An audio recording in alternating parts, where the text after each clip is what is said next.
during that entire kerfuffle, I was on Twitter, and I looked down at Twitter at the end of that kerfuffle. Yeah. And you just remember the word kerfuffle, yes. It said, "Do you want to permanently block Call of Duty?" And like, yeah. What? I mean, I guess. And I looked down and it was a Call of Duty ad. Like legit. It was the Twitter account for Call of Duty, the video game franchise. And I somehow maneuvered to blocking. And I don't even follow Call of Duty. You don't even fucking follow Call of Duty, yet they're just like... So for some reason I got an ad from Call of Duty. They know you. You're playing a lot of LA Noire now. And yeah. And so they're like, you know, you like being a cop? You're going to love being in the military. The guy was in the Marines, too. The main guy in LA Noire. You love being a cop who was in the Marines? You're going to love going back to the Marines. I'll fucking join the Marines. This is a stick up. I was an army recruiter this whole time. 98 episodes in. I've just been trying to get all of you fuckers to go and join the army. Join the fucking Marines! Join the fucking army. Ruin your life.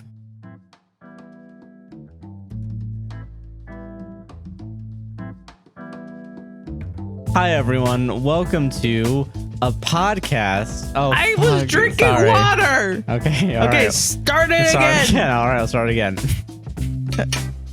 God damn it! I don't know how we do this podcast. I don't fucking. You can't blame me for things I don't know about. Fucking, what is this, amateur hour? What the hell? All this is going in the beginning of the fucking Hi, podcast. Everyone. Hello. Welcome to... I'm Sarah. I'm not fucking drinking water during the intro to the fucking podcast.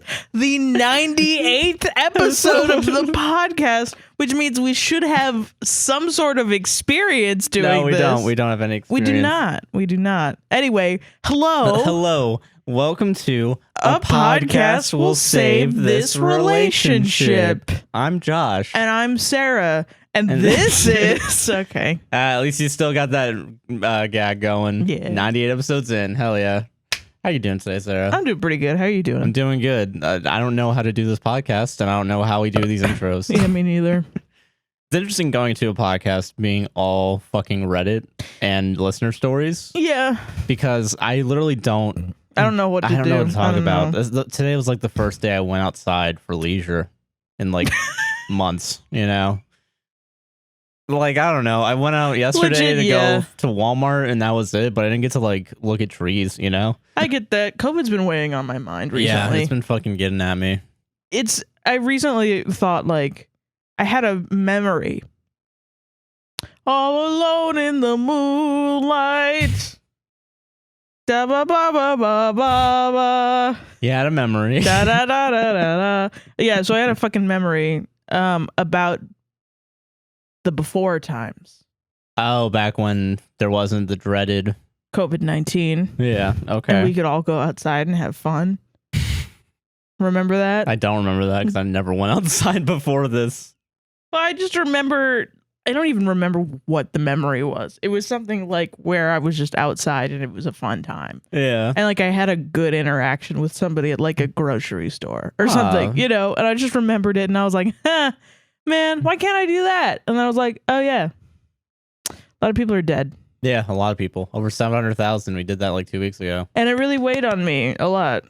And I was just like, damn, man. Yeah, it sucks. We ever gonna get back to that? No. I remember at the beginning of COVID, right before cases really started blowing up and we were all freaking out and going to like the grocery store. Mm-hmm. I think I went to Publix at some point. I think it was with you. Yeah. I think maybe you were sick and I was looking for thermometers. Thermometer, yeah. We went to Publix and then we went to Walmart. But at the Publix, I walked down the aisle where like all the toilet paper was and it was just empty. Yeah. And I was just walking like some fucking asshole, like with my hands in my pocket, like, I don't know, fucking whatever. And there's an old lady that passed by me. And like we just like laughed at like, yeah, shit's crazy, huh? And then we went our separate ways. Aww, that's cute. But it was like a smiley, happy, haha before. Whatever, everything's good. Yeah. And then 10 billion people. And then later. 10 days later, it was like, oh, people were dying. Huh. Wow. Huh.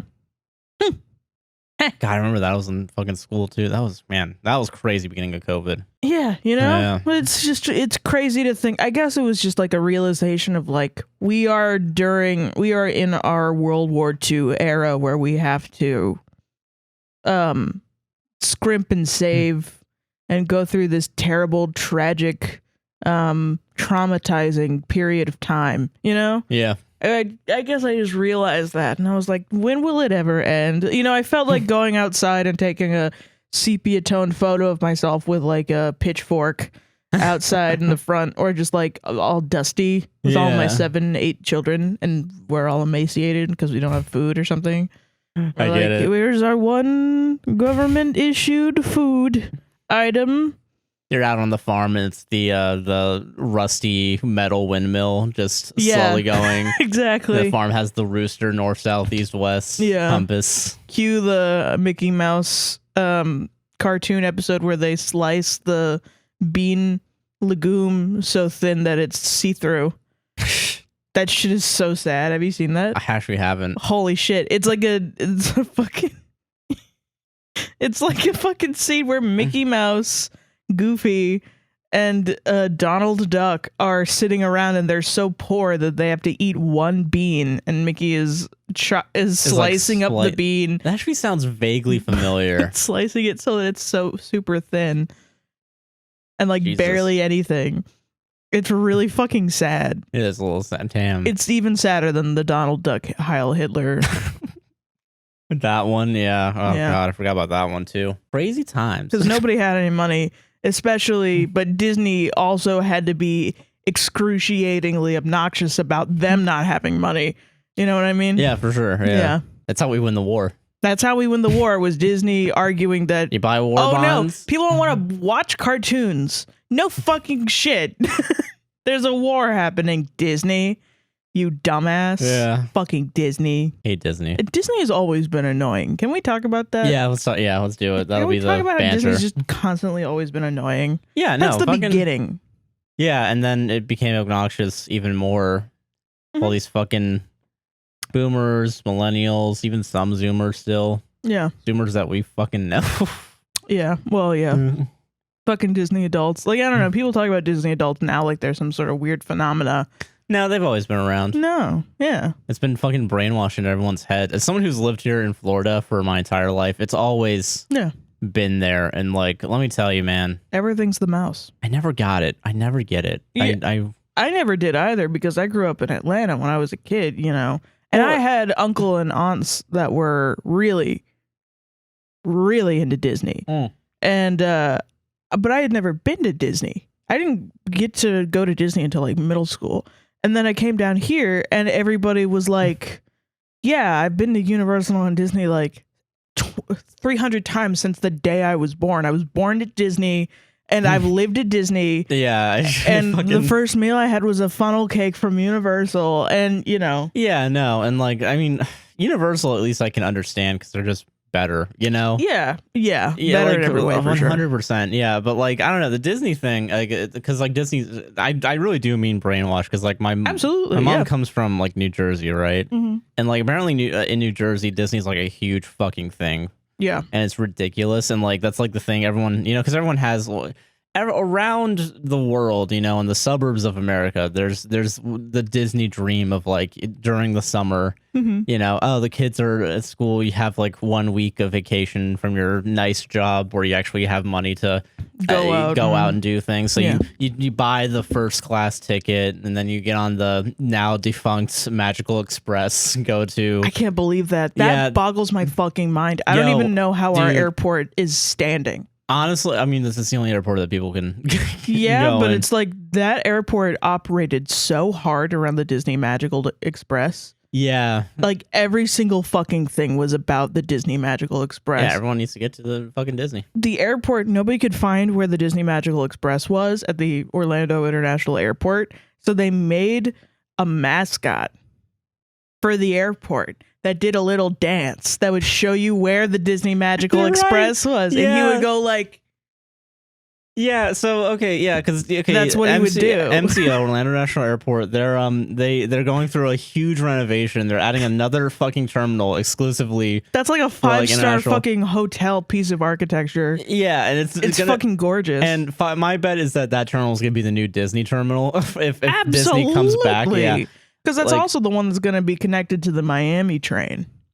Yeah, and it's also going to be connected. That's going to be, I think, the international terminal now. Yeah. So it's going to be all the all the Brits and shit coming in. Oh yeah, on Frontier. Yeah, and they're going to be, and then I know that apparently Disney's just making a bunch of shitty business decisions that's really fucking over consumers, and people are getting sick of it because they quit their Disney annual pass thing, right? Yeah, they got rid of that, and then they brought it back, but now there's a lot more blockout dates, I think. Well, from what I understand from somebody who works at Disney, who's a good friend of mine, they are divvying it up into different types of passes.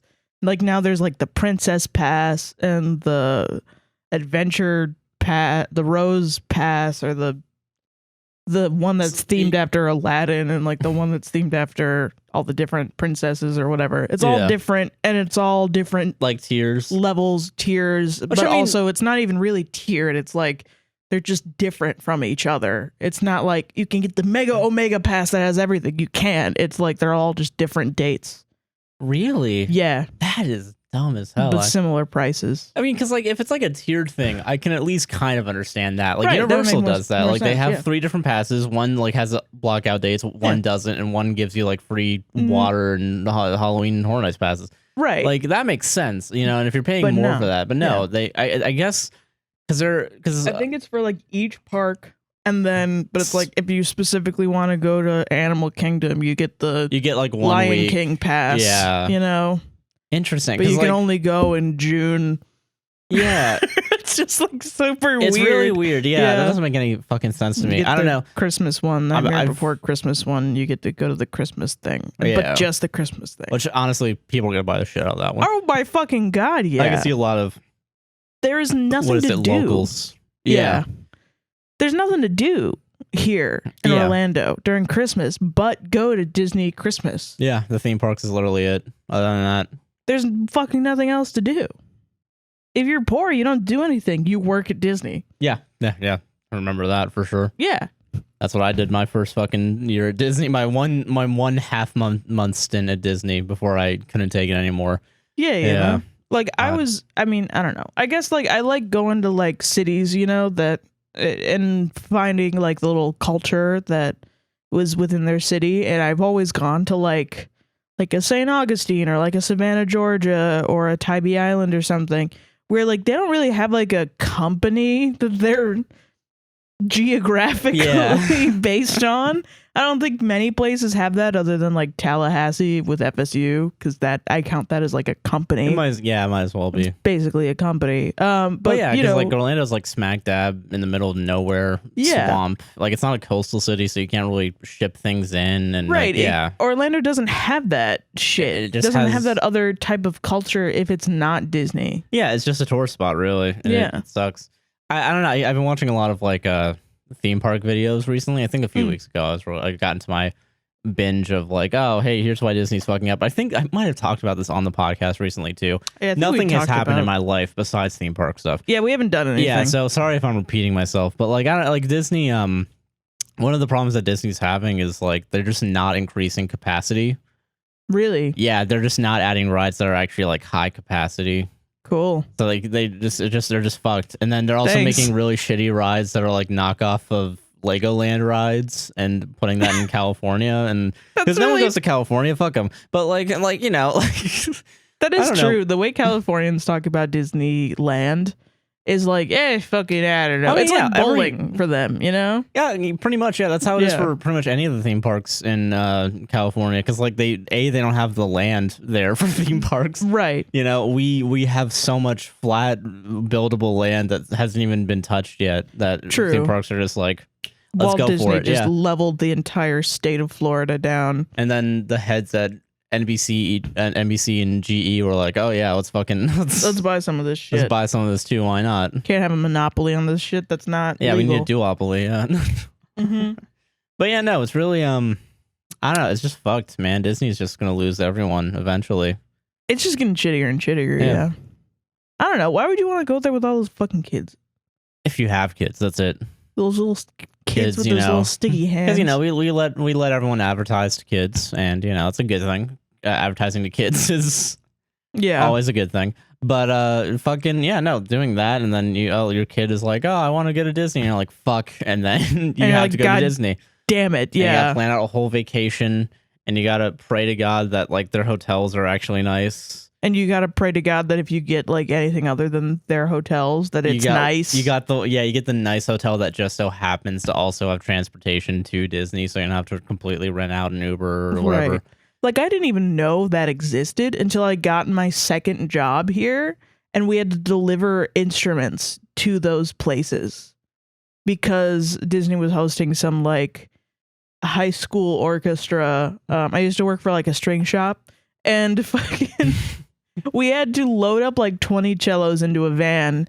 And I was like, where are we taking these? And the fucking guy that I was with that was delivering these cellos goes, fucking Disney World. And I was like, why does Disney World asking a tiny, like legitimately somebody's house in Orlando contracted those guys to get 20 cellos and drive them down International Drive in a van almost illegally because we couldn't see out of the back because it was so packed with cellos. Fuck it. Just put a camera on the back of it. Just put a DSLR with a stream deck on it. Yeah, it's fine. With the guy that had come from, I think, Dominican Republic. So he had just gotten his license like last month. So we put all of these very expensive instruments into the car and we drive all the way the fuck down. And then he goes around the back and he goes around the side to go to like the, I forget what they're called, but like the Disney resorts that are like, is it the small ones? And they're all like, is it on property or? Yeah, I think it's like the Pop Resort. Yeah, like there's like a yeah, and they're all themed, and it looks fucking cringe as fuck. And then out just come a bunch of teens, and they all pick up their cellos, and I was like, I've never been here. I've never known what this is. Yeah, a lot of I know Universal did this. Disney does this too to an extent. Universal used to do this thing with in City Walk where they would host like during like off season, they'll like bands would come down and like perform at the City Walk stage that's there. And then Epcot has like I know every once in a while they'll have like the like high schools do like choir shit and band shit. Oh yeah, Candlelight. Yeah, Candlelight. Yeah, I remember that. But this is a different thing. This was like a national. Apparently, it's a thing that happens every year, but it's like a national orchestra. Candlelight is with local high school choruses because I remember because my high school did Candlelight every year. I don't know if my high school did it, but I know my sister's high school did. I remember going to it. It might be a public school thing. That's true. I don't know. But Disney's was like there were people getting in double-decker buses from Kansas to come down and pick up somebody else's cellos and then play the cellos, and then we had to bring them back in and make sure the kids didn't absolutely trash our cellos because, like, of course they're gonna do that. Of course, yeah. Like, duh. Not my cello. Just fucking slamming into the floor. And these are instruments we also had to sell. Really? They're not like just rentables. Rental. No, sometimes they were instruments that we also had to sell, which is why I always tell people not to go to this specific string shop in Orlando because you might get a cello that some kid played. Some fucking kid just fucking jizzed inside of. I don't know. Jesus Christ. All right, James Straw.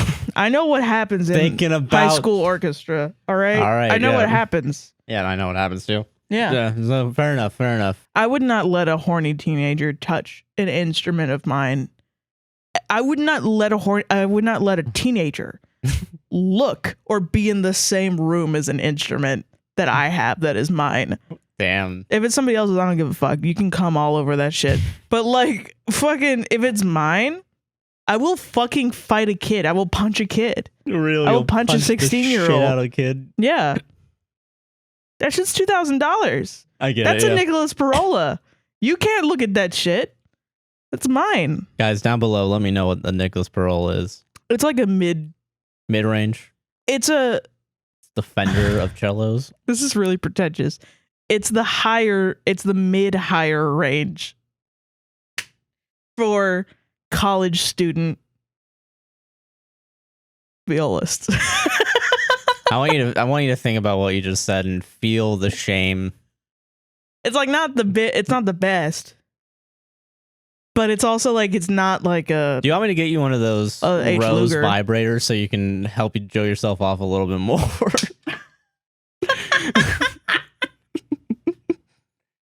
Yay or nay? Want me to buy you a dildo so you can go fuck yourself?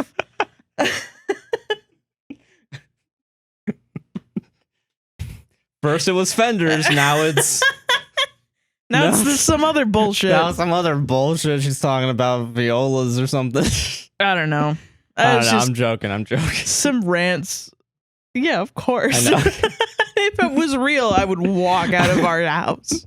I would walk out of our house and onto the street at night.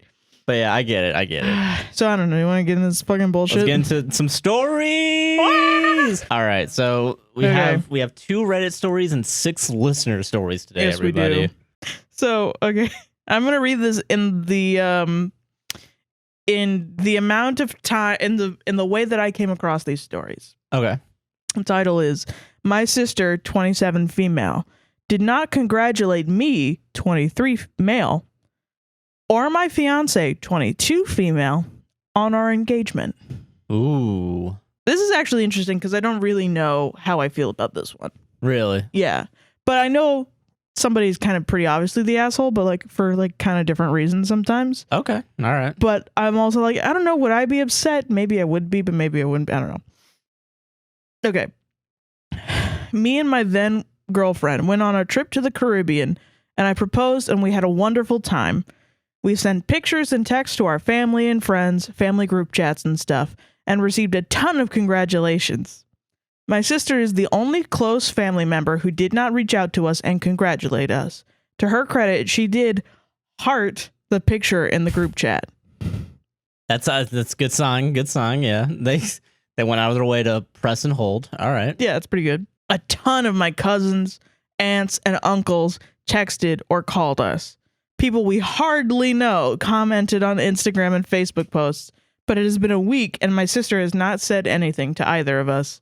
Wow. All right. My fiance and my sister are very close, and they hang out together and do stuff just them two occasionally. The problem is that my sister is very insecure. She has not had a lot of success dating and is the only sibling without a serious partner. She has a current boyfriend, but nobody has met him, and she is very weird about it. Both of our older siblings are married. My sister cried when she found out our cousin and her best friend, same person, got engaged. She cried when she found out my brother started dating his current wife. She does not like people in the family moving on with their lives and having relationships. Whoa, that's weird to put it that way. Okay. Go off, King, I guess. Is that what the response that this guy wants me to have? Yes, King. Yes, King. Drag your sister, King. Yeah. Now, about 2 months ago, when I told her I was proposing, she made a nasty comment along the lines of, well, don't have the wedding soon. I've had too many weddings to go to lately. Not really. It's not really that nasty. Yeah. To me, it sounds like oh my God, another one? Like, another wedding? God. I would be like that. Me too. Dude, if someone told me tomorrow, hey, we got a wedding. Oh my fucking God. I don't want to fucking do that. Yo, like if our mutual friend Aaron was like, I'm getting married, I'd be like, that would be the third friend that we have that is getting married. I'm out. No. And I'm like, oh my God. Either one of you fuckers gotta stop. Either you have to buy a tux at that point, or you have to rent a tux 3 times. Oh God. That's expensive. I have to find a dress, probably 3 different dresses for weddings, because we know multiple people that are going to be at multiple of these weddings. Okay, sidebar real quick. This is a message to all the people that with the weddings that we're about to go. I'm not dressing up, all right? I'm going to wear a fucking button-up, black jeans, and a tie, and that's all you're getting, all right? Bro, I don't know if this is a spoiler. I don't even know if any of them listen to this podcast but about their wedding. Fucking one of our friends is coming in on a boat. You gotta wear a suit. No, fuck that. No, dude. That's wild. I want them to understand there's no amount of money in the world that will convince me to buy a tuxedo. What if I can get you to wear nice slacks, a blazer, and a tie? I already have a blazer and a tie, and I can wear the black jeans. What if I get you nice jeans that look like really nice? All right, yes, fine. But I'm gonna wear the same outfit to all 3 of the weddings. And they're gonna have to deal with it. They're gonna have to deal with it. Yeah, they're just gonna have to deal with it. Or we could get you different blazers. You like blazers. I do like blazers. You're right. Only if one of them's like a professor tweed. Yeah. That's it. Okay, sorry. Yeah. Let's get back to our job. Yeah, sorry. Oh, yeah, we have a job. Fuck. This is our fucking job. Okay. I can accept and ignore this behavior because I'm used to it. My fiance cannot. Now, the first text my sister has sent me since I got engaged was asking how I am getting to a party that our friend is throwing that we will be drinking at. My fiance is livid and says we shouldn't drive with her because she won't even congratulate us. My family is super non-confrontational and I don't want to cause a big issue even though I know what she did was wrong. No, that fucking bitch was wrong. It's just so like, I don't know. Fuck. I also don't want it to look like my fiance is causing issues with my family as soon as we get engaged. How should I handle this situation going forward? TLDR, sister unhappy about her younger brother, me, getting engaged. How do I handle it? I mean, she doesn't seem... she doesn't really seem unhappy. That's what I'm saying. It's like, it's kind of not an issue, fam. Yeah, like, I don't know why you guys are that upset. She just seems like she doesn't give a shit too much about, like, another wedding. Yeah. I don't care. Who cares? She gave it a heart. She did technically acknowledge its existence. I mean, I don't know.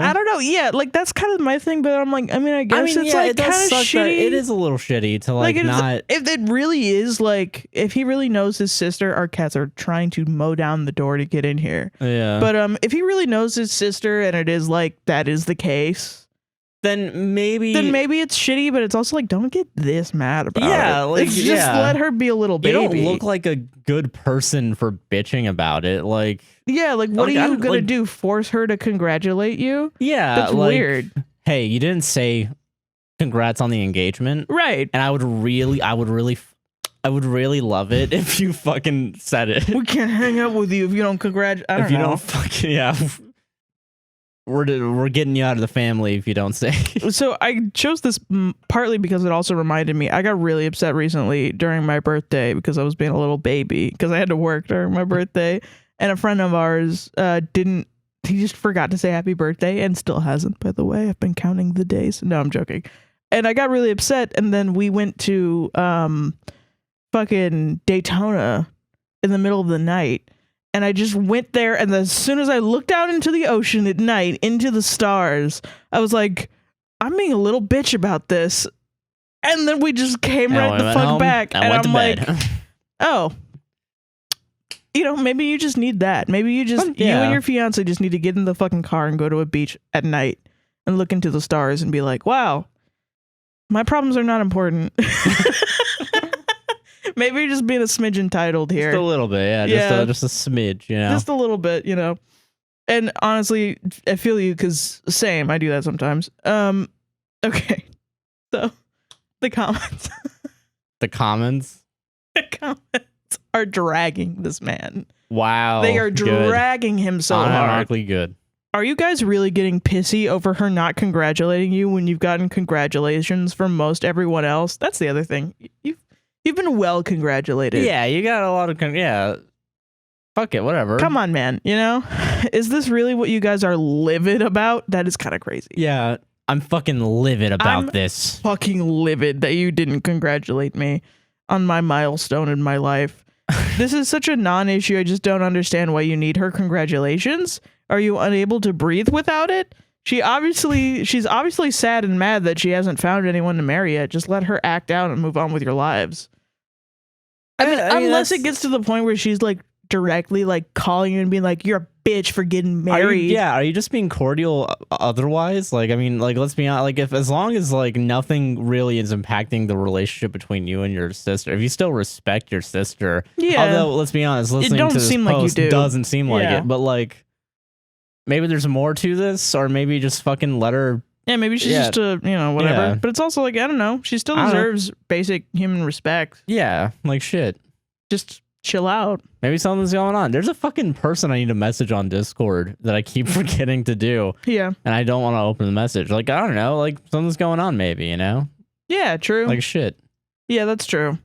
Yeah. And you know what? I saw a Twitter thread. A tweeter thread. So it reminded me of a Twitter thread recently that was like, basically the discourse was some people, when they have mental health crises, will not text their friends back. because they don't feel like texting back for some reason. They just either they are like too depressed to really look at their phone and respond, or whatever. And then there are other people that say, hey, why can't you just communicate with me and tell me that you're having a mental health crisis so I know that you don't just hate me? But then this Discord is like, it basically like both people are, it's kind of devolved into like both people are wrong, and it depends on each situation. Yeah. And people were talking about like, well, sometimes it's too hard to even send that message. And then some people are like, well, I mean, it's what adults do is communicate. You can't just ghost a job, I mean, yeah. And like if it's in a very serious scenario, if somebody's reaching out to you and is trying to offer you help and you're like ghosting them, basically, it's kind of fucked up. And you can't be mad at people for having feelings, but it's also like, maybe you should have more empathy towards people that have mental health issues. And it's really just different for each situation. Oh, yeah, of course. You know, sometimes it's just like, I think it really comes down to when each individual person determines when their last straw is, the straw that breaks the camel's back. Because it's like sometimes, I don't know, sometimes you deal with it for a long time and then like you meet them the next time and they're like, yeah, I had a great week. And you're like, I had a great 3 months that I didn't text you, even though you were texting me. It was like, oh, thanks, fam. Damn. Okay. I guess we're not friends. Fuck. I guess I didn't know. And then sometimes they're like, no, I had to go to the fucking mental hospital. It's just different. It's just different. I don't know. It's just weird. But this is not different. This is this guy being a dumbass. Yeah. So then the OP responds, well, my fiance is livid that she texted me asking about getting to a party while still not having congratulated us. We can accept not getting a congratulatory text, but then to text afterwards for something like that is ignoring all sorts of social cues. Also, my girlfriend is in the same friend group, and a friend got engaged a month ago and received a congratulations from my sister, but we received nothing. It's a little messed up. To be honest with you, I'm more mad about what she said when I told her I was getting engaged than she built upon that by not congratulating. We're not losing sleep about it. It's more about what we do from here on, but on out when she clearly isn't happy for us. So he's going to treat her differently now that she deserves that. Yeah. That she didn't congratulate She didn't congratulate me, so now she didn't congratulate me, so now I'm burning every single bridge related to her. I'm blocking her on my phone. Now she's disowned from me. That's fucking wild, man. That's a little much. Yeah, that's a lot. Yeah, that's a lot. You don't do that to somebody. Maybe she just had a bad day that day. Yeah, and forgot about it, and then bro, watch this be like in 2 weeks. She'll be like, "Oh yeah, congrats." Like yeah, exactly. Yeah. Shit, sorry, I forgot to tell you. Oh yeah, fuck, I forgot. And then you'll be mad that she said that she forgot. How could she forget? She literally had every other birthday and every other thing she remembered. Okay, somebody else responds to OP. Have you had a one-on-one conversation with your sister about her insecurities? Your sister simply may not realize how important her support is to you both. If you really want to resolve this, it's important to communicate how you feel without anger and to listen to her perspective. Your fiance wants to feel accepted into the family, and you want to feel supported by your sister. These are important things, but stewing in resentment over it is not going to resolve anything. Exactly. And that is the tone of voice that you will hear from your therapist when you are wrong. That's your feelings are valid. But maybe also punching drywall isn't a great way to display your anger. Might not be the best. Yeah. Like, Jesus Christ, maybe you should be a little, Yeah. OMG, you guys sound like middle schoolers. Really true. Funny. Yeah, that's true. Somebody else makes a really good point. If you wanted an individual congratulation, you probably should have texted or called her individually. Yeah. Yes. Probably. Like, she probably thinks her congratulation was her hearting the thing. Yeah. That's what I would think. Yeah, no, that's what I would think too. I don't know. She acknowledged it. Plus, also, like, the way that you describe your sister implies to me that you maybe don't have the best relationship with your sister. Yeah, for one reason or another. Yeah, I don't know. It seems a little.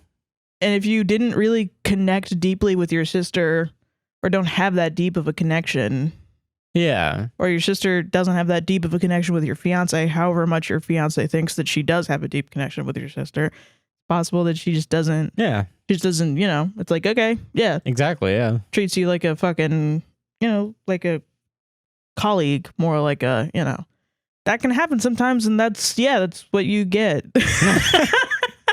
You get what you fucking deserve. That's what you fucking get. I don't know. Like, from a person whose brother, who I don't really know that well, I guess. You know, I grew up with him, but I was also like, I don't really know him as an adult. He had a wedding, and I found out on Facebook like 3 months later, and I was really upset about it. But I was also like, now I'm kind of like, I don't know, would I have gone? Probably not. It's in a whole other state. And I don't have a car. Like, there's no, you know, It's just kind of like, maybe that was the best decision. You know, maybe. Yeah, I can understand that. I can get it, you know? It's, what's appalling to me with this situation is the lack of wanting to let this go from this. Oh, yeah, no, yeah. No, of course not. Weird. He wants to be validated. That's why he went to Reddit.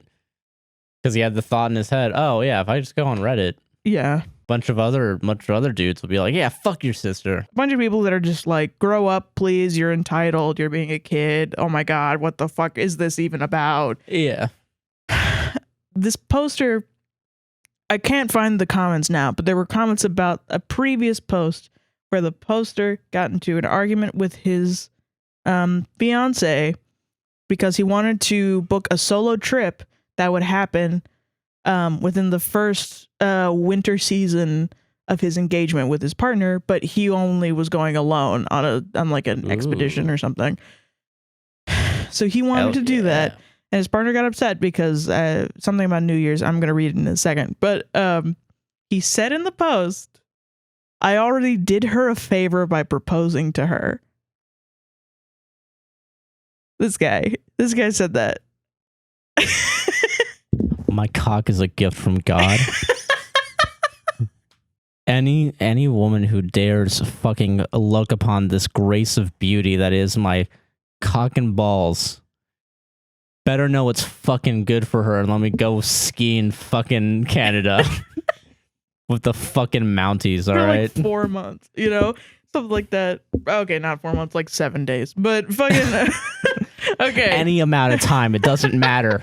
But it's like, 7 days, 7 years, I'll fucking it's go. during like one of the most important times for most people of the year. It's December 25th to January 2nd.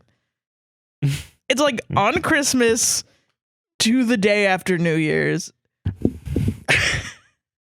Much like Christ, my dick and balls. I have to leave on my birthday. My birthday. Okay. I am him. This one is, am I the asshole for planning a solo trip to Europe the first holiday season of my engagement? A completely different country than where you are. Yes, 100%. Yeah. Europe's not a country, I know. But, you know, you're going out of the different country and not in that he's going to a different country wherever he's going in Europe. But I know that people in the fucking comments are going to be like, Sarah's a fucking idiot. I know I am an idiot, but not about that. I know that. Okay, so he wants to go to a different country in Europe. In Europe. And he wants to know if he's the asshole for leaving his fiance on Christmas Day behind. Through January 1st. Did we not learn a lesson from Home Alone? Like, that's what I'm saying. Like, yeah. She's like, but what about the bandits? She has to make a bunch of wacky fucking traps to completely fucking terminally ill and make these guys. Josh, if you ever do this, I'm gonna passive aggressively buy a bunch of mouse traps. Oh my God. And I'm just gonna walk around and start making like giant fucking.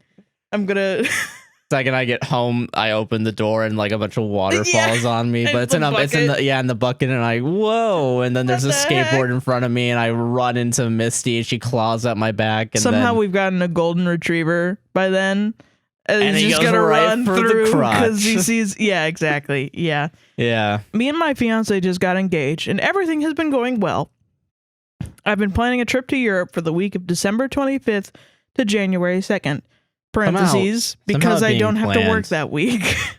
How it being planned just makes it worse. Like, I don't know. Like, if it was on a whim. You've already planned it. Like, you've been stewing at night. Yeah, like. Well, your fiance's in the other. Your fiance's right next to you. asleep, and then you're at the work desk in your room, and there's the one little desk lamp going. On Travelocity. You're on Travelocity, and you have the little travel notebook, and you have the backpack already packed, ready to go. The Travelocity gnome is staring daggers into your soul. Yeah. I'm just like, I can't wait. I've been planning a trip to Europe for the week of December 25th to January 2nd. Parentheses, because I don't have to work that week. Which is really funny because I know it's just text, but it gives off the vibe of because I don't have to work that week, okay? Not because I don't like my girlfriend. No one, I don't have a boss that week. Yeah, jeez. For the past few months since before the engagement. Wow, okay. It was before. So you planned the engagement. But then beforehand, you planned this trip to Europe. I don't need to listen. Why would you do that? I'm not getting married then. I'm not married by that point. I'm still a free man. Or it's just like, I don't know. Sometimes men just will do things. It's like, well, it happened before the relation. Like that guy that wanted to get into the bed with his fucking crush. Yeah. It was before. It was before I got in a relationship. I don't. So it's okay if I bang this broad. You know what I'm saying? My fiance has known about it, but has consistently said she doesn't want me to be gone for New Year's, that we have spent every New Year's together, and that she'll be very upset if I'm not there. It's relevant that due to work, she can't come with me. Fuck her. Sure, whatever you say. Yeah, okay. It's not like she would probably try to take off. I mean, it's been planned for months. I don't see how she couldn't also have planned to take that week off. Or I don't know, maybe she's being, because it sounds like both of them from the other post are kind of shitty, but like I don't know, but like, she has a point that if it's been planned for months, maybe these are just one of those couples where they're both so immature in different ways that once they get together they just start having the most crazy fights about absolutely nothing. Your sister didn't congratulate us on our engagement, and you better not go to Europe. You better not go to Europe. I swear to God. What the fuck, guys? I eventually just stopped talking about it with her. Such a good way to deal with the conflict. That bitch doesn't need to know shit. Stop fucking talking about it. That bitch does not need to know jack fucking shit about my trip to my European country. Wake up on Christmas and he's gonna be he's just fucking gone in France, like and she's not gonna. He's gonna be butt naked staring at the fucking Eiffel Tower, thinking like, man, I can't wait later on. Getting arrested for public nudity. He's gonna go to the Eiffel Tower and he's gonna do that thing where he lays on the floor in front of the Eiffel Tower. And his, you pan up and his hands are already being handcuffed by French cops. But he's like, I got the perfect novelty photo. Yeah, he's got his he's taking the photo while his hands are in handcuffs. Yeah. Oh my God. I eventually just stopped talking about it with her. Our communication got mixed up when I went on a business trip and mentioned how I didn't actually like traveling alone too much. And I don't want to travel alone, but I gotta travel alone if I want to get to Europe. Why did you do that? Why did you do that when you know she doesn't like the trip? Why would you do that to her? I don't know. It's so weird. Gotta do it. I gotta do it somehow. Oh, God. I didn't actually like traveling alone too much, and I was in doubt over my Europe trip. She assumed I wasn't going anymore. That's weird, too. It's just like, why would you? Yeah. You're not. Okay, I said that we're not doing this, so we're good. You both are fucking crazy. It's a bunch of crazy people, dude. A bunch of crazy bastards. Now, we've been engaged for a little bit, and I mentioned it again, and she freaked out. No shit, bro. Wow, wait, really? Whoa. Wow, I don't believe this. She obviously didn't like it. Why do you think she's all of a sudden cool with it? That doesn't make any sense. If I just sneak it into conversation a few months after, I think she's going to forget about it. She's going to be like, oh, that's fine, yeah. That's oh my God. This guy is going to be somebody's shitty dad someday. Yeah. You know what I mean? For sure. Oh man, Dad, you said that we would go to Six Flags on Saturday morning. Oh, did I? Sorry, well, I'm gonna be in Vegas actually. Oh fuck, I forgot. That's when I was going to Vegas with my buddies for It's the no world, reason. I listen. You know, I don't even know why I'm doing that. I hate Vegas. Anyway, see you never, and then never comes home. Never comes back. Never fucking comes home and lives in New Vegas now. Yeah. Las Vegas, Fallout New Vegas. Lives in the game Fallout New Vegas. He got the virtual boy on, so now he can go to. When you die in the game, you die for real. Now, we've been engaged for a little bit, and I mentioned it again, and she freaked out. She thinks the idea of someone in a relationship traveling alone is ridiculous, and that being away for New Year's is even more ridiculous. She keeps saying how my dad would never go on a solo trip without my mom, and my brother would never go on a solo trip without my sister-in-law. She freaked out that I'll be gone for our first New Year's as an engaged couple. I told her since she was using something nice that I did for her, buy a ring and ask her to marry me against me. That ring is a gift for you. Do you think I wanted to get married? It's like No. it wasn't even in the question. She wasn't like, maybe we shouldn't get married. She was being manipulative, but she wasn't being like, I don't want to get married anymore. And then he goes, I did something nice for you and you're using it against me. What are you talking about? Fuck, dude. What a fucking asshole. That's like, I don't even know how else to describe that. You're just being a dick. You're being a complete dick, for sure. I don't know. She is willing to quote unquote compromise if I'll be home for New Year's, but I really don't plan on shortening a trip that will already have an 8-hour flight. I don't want to spend half of this trip on a plane. I just want to be in fucking England, and I want to see if I can make those guards laugh, all right? I'm sorry. The whole trip is to try to get... If I shorten the trip, that's valuable time I could be using. I need every second of my life in that fucking hellscape of Britain. Honey, I'm planning to doing the full Eddie Murphy stand-up word for word.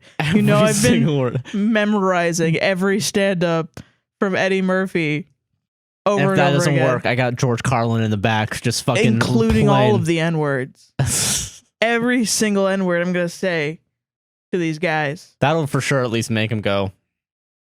And that'll be a win. That'll be a win for me. I did something good by saying the N. England is the only place where harassment is legal. And God bless him. And God bless him. My God. It just seems ridiculous to me because I'm specifically staying home for Christmas already.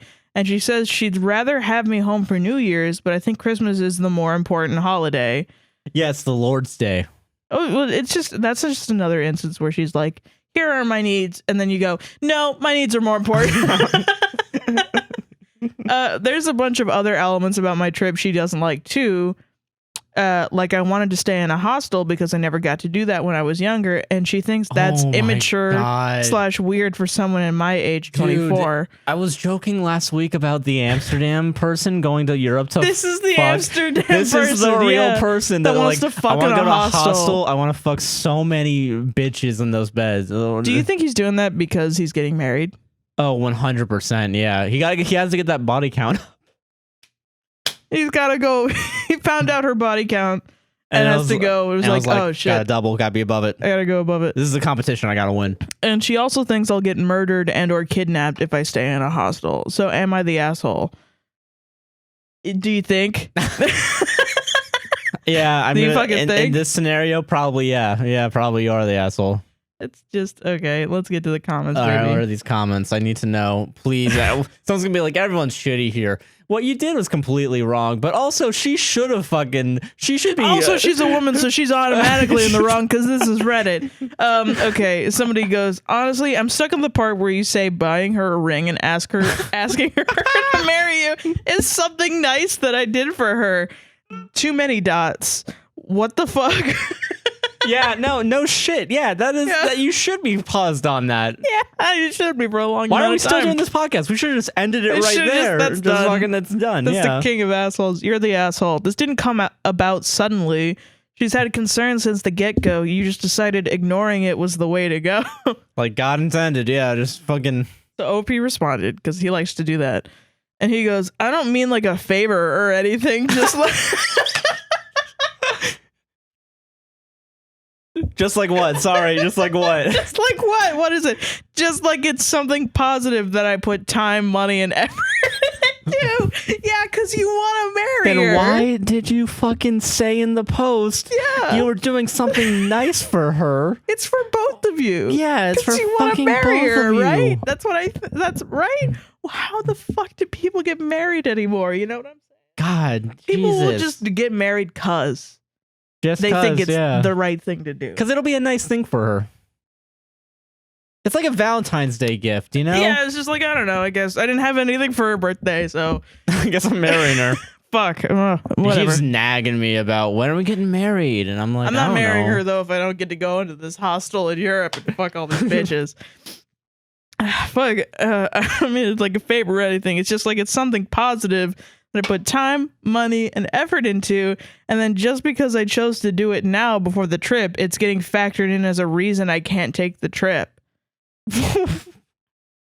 She wouldn't have liked it happening anyway. No, yeah, no shit. She wouldn't have liked it. Yeah, it doesn't make a difference. It doesn't make a difference. The answer would have still been no. The difference is it's worse now. It's worse, yeah, because you've committed more to your girlfriend. But the outcome's the same. The outcome's the same. She's going to be mad at you for pretty obvious reasons. Wow, what a dick, man. This guy's a dick. Oh my God. Yeah. God, I'm doing her something nice so I can get into some nice puss, all right? Like... Somebody else commented and they deleted their comment to the guy. Yeah. And it had -1 karma. And this guy goes, where did you come up with the idea that I want to kiss someone else at midnight? Are you unhinged? Is what the OP said. And then somebody, I assume it's the original guy, responds, are you? Lol. And I just want to say that man is a king. Yeah. It's like fucking king. That's our king, baby. Oh my God. Oh my God, dude. Oh my God. I'm just having the biggest smile on my face right now. It's so funny. You're the asshole because asking her to marry you wasn't some favor you did for her. Good Lord. Yeah. Oh my God. Thank God everyone's getting on him though. Jesus. Oh my God. I mean, it's just like I've never... In our relationship, if you brought up a concern, I try very hard not to ignore you. Flat out ignore you. And I try my best to not do that either. Like, it's a communication thing. And absolutely. Also if you thinking don't about the other person thing. If you don't have just basic communication in your relationship, I don't know what to tell you, fam. Yeah, you're kind of just fucked. Yeah. You're just fucked. Yeah, you're the asshole. You're the asshole. Yeah. Why is Fox still knocking at her door? Somebody else goes, you're the asshole not for going, but for ignoring the issue till it became more of a problem. And she's just being whiny. No, not the...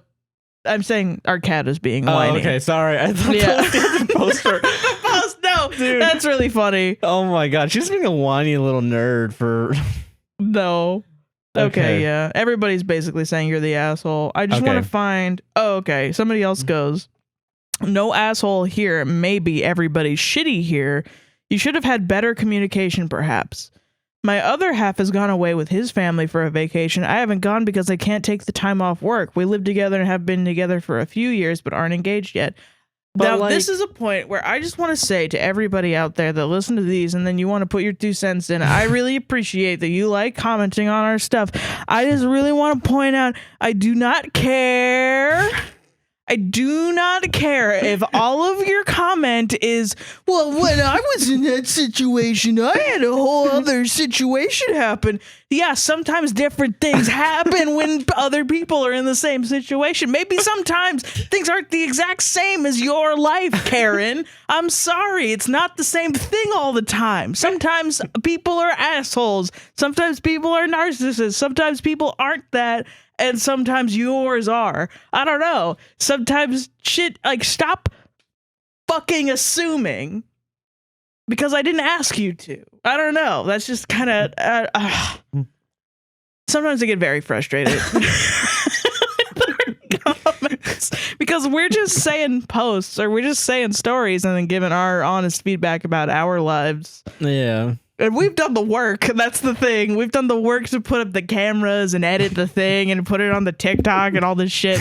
And then, you know, we give you a platform to come in and comment. And then you come in and you're just like, well, my baby's sister, cousin's dog was in the exact same situation. Everyone clip and this. He did not what you said. So I think you're wrong and you can go to hell. And I'm like, you know what? I don't fucking care about your baby's sister's cousin's dog's bullshit. And if you want me to, you can leave. I don't care. Jesus. I've had to get that off my chest for a long time. Oh. But thank you for watching. And on to my post.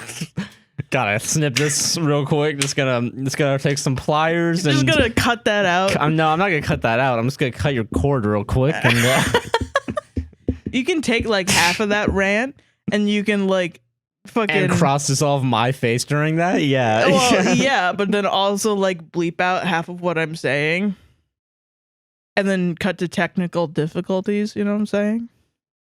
No, too much work. Okay. Fine. All right, but okay, but I understand. I get your point, and I agree pretty much. That's why I'm not cutting it. Oh, thank you. All right, we have two of them you can choose from. I'm only gonna do one. Okay, but you have to choose wisely. Mm-hmm. All right, actually, you know, I'm just gonna do the first one I did because it's a short one. Okay, I think it's funny because they ask if they're in the wrong. That's funny. All right, you ready? Yeah. Okay. How do I deal with my 30 female boyfriend's 30 male immature behavior? Or am I in the wrong? Interesting. We've been together for about 9 months. He was going 20 over the speed limit in a residential area. Ow. A cop pulled him over and gave him a speeding ticket. Good. He freaked out and yelled at the cop. Crumpled up the ticket. Fuck 12. Fuck 12. Fucking pig. He freaked out and yelled at the cop, crumpled the ticket and threw it on the floor. Told me he wasn't going to work today because the cop ruined his day. Said to me, not the cop, that he hopes the cop gets shot. What a wild man. Sped again in the same area on the way home. Slammed the car door when getting out. When he got home, he got mad at me because I seemed annoyed with his behavior, which I am because it seems super immature and ridiculous. Yeah. So he just said bye and left it. I don't know where he went. So now he's angry at me too. Have I missed something here? How am I supposed to deal with this behavior? Does anyone else have an SO who acts like this? No, nobody has. Everybody has children that act like this. Nobody has an SO that acts like this. Okay. Fucking TLDR, boyfriend's reaction to a speeding ticket seems really immature and I'm not sure how to deal with it. Edit, thank you for all the responses. This is what I figured, but just wanted to make sure. Yeah. Everyone is. I just thought it was funny that so she had to say in the post, or am I in the wrong? No. Why? I don't know. You're not. You're... Ladies, there's obvious things that go wrong that are not basic 20 human. over in a residential is like me driving in LA Noire. Just ramming into fucking pedestrians' cars. Yeah. Just running and like hitting myself into the fucking thing, running over children. Holy shit. This is most residential 25 miles an hour, right? It was usually going 25, 35. 45 or 55 in a residential. Yeah. Bro, I'll go 10 and like still feel like iffy about it. You know what I mean? Like 20 over is too much. Yeah. That's crazy. That's insane to me. Even if it's 20, you know, that's the speed limit in a residential. Because I know sometimes 40 miles an hour. That's almost highway speeds. Like, yeah. Because highways like 55, right? Usually. Yeah, 55, and some highways, if they're like really high speed, they're like 70. Yeah. Yeah, like if you're going halfway on highway speeds. Yeah. That's crazy, bro. That's insane. What are you doing? And then you fucking... Where do you have to go?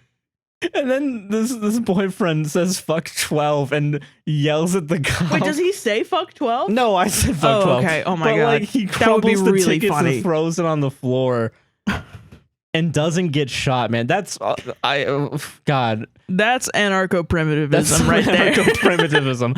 Reject modernity. Yeah. Return to monkey. God. Oh my god. Oh, hold on. I love this comment just for this. Just for the record, I like to speed on the freeways, but 20 over in a residential is like 2 times the speed limit. I love how they had a preference that they'll go 20 over on the freeway. Whoa, yeah, it's like I think it's a little different because there's not fucking houses, you know? Yeah, there's not children playing outside. There's an exit every mile, and that's why you can go so fast. Yeah, that's, I don't know, there's just a basic misunderstanding of roads. It's just like running around. As and being someone who watches urban planning videos, there's 3 different types of roads, everybody. You got your highways, you got your streets, and you got your roads. Okay. And if you live in America, you got stroads. And look it up, everybody. Get real mad. It's a real thing. It's a real thing. Stroads are a real thing. So, fucking, what's this other one that you have?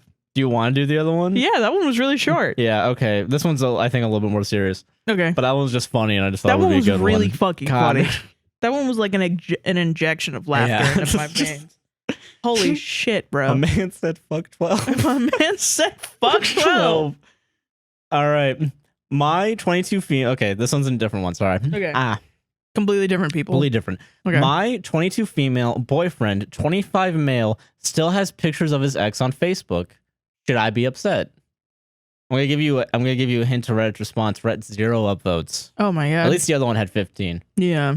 I mean, initially when I hear that question, it completely depends. Yeah, it's gonna depend. Yeah. Yeah, it's, you know. Hey y'all, looking for some advice here. My boyfriend and I have been together for nearly 1.5 years. He isn't the type to post on social media, and a lot and never has been. His ex, however, posted a ton of photos of them when they were still together. They broke up in 2018, and we got together in 2020. She still has them up on her page and hasn't bothered to untag him, so they still show up on his page. According to him, she pressured him into posting some pictures of them when he didn't really want to, and those are still up as well. Right. I am not the social media type either, and I rarely post on Facebook, so I haven't posted anything about us on Facebook either. Okay. Early into us dating, he made a picture of us, his profile picture, but nothing about his tagged pictures has changed. From my knowledge, my boyfriend doesn't talk to his ex anymore, and they aren't close. She moved on with her life. It even appeared that she had another boyfriend for a while. Good. Still, none of the pics of my boyfriend and her came down. I don't understand it at all. Why not just private them or untag him? I haven't disclosed directly to my boyfriend that it bothers me that this girl still shows up all over his page. I've made comments about how much she posted, but I never made it clear that it bothered me. I don't have a problem that they save photos of themselves together. It was a period of both their lives, and they should be able to look back on memories if they want. I just find it odd that it's all so public. I haven't told him that this bothers me yet, in part because I'm not sure if I have the right to be upset. I do also have pretty bad body dysmorphia, and it hurts me to have seen him standing next to a girl who I perceive as prettier than me. Oh, okay. Now I get it. Of course, I've looked through all the photos multiple times, maybe to hurt my own feelings and let my mental illness feed on endless reasons to be insecure. Yeah. Anyways, Reddit, do I have any justification to be bothered? No. What should I do? Yeah, no, you don't. It sucks, but you don't. But I get the body dysmorphia part. Yeah, no, that's my thing is like... okay, that's a you problem then. Yeah. Yeah, it's like, it's something that you have going on, and it's definitely something you should work on. Yeah. That being said, who cares, I guess, is like a... Well, it just depends, you know? On like everybody's, like she's the type to post on social media. She posts, most people who do post on Facebook leave up stuff because it's a fucking task and a half to go through all of your posts. Yeah, and delete everything. And delete everything. That's weird, you know? Yeah. Most people, they would rather just make an entirely new Facebook, you know? And just not do that. So that is strange. That is a strange ask.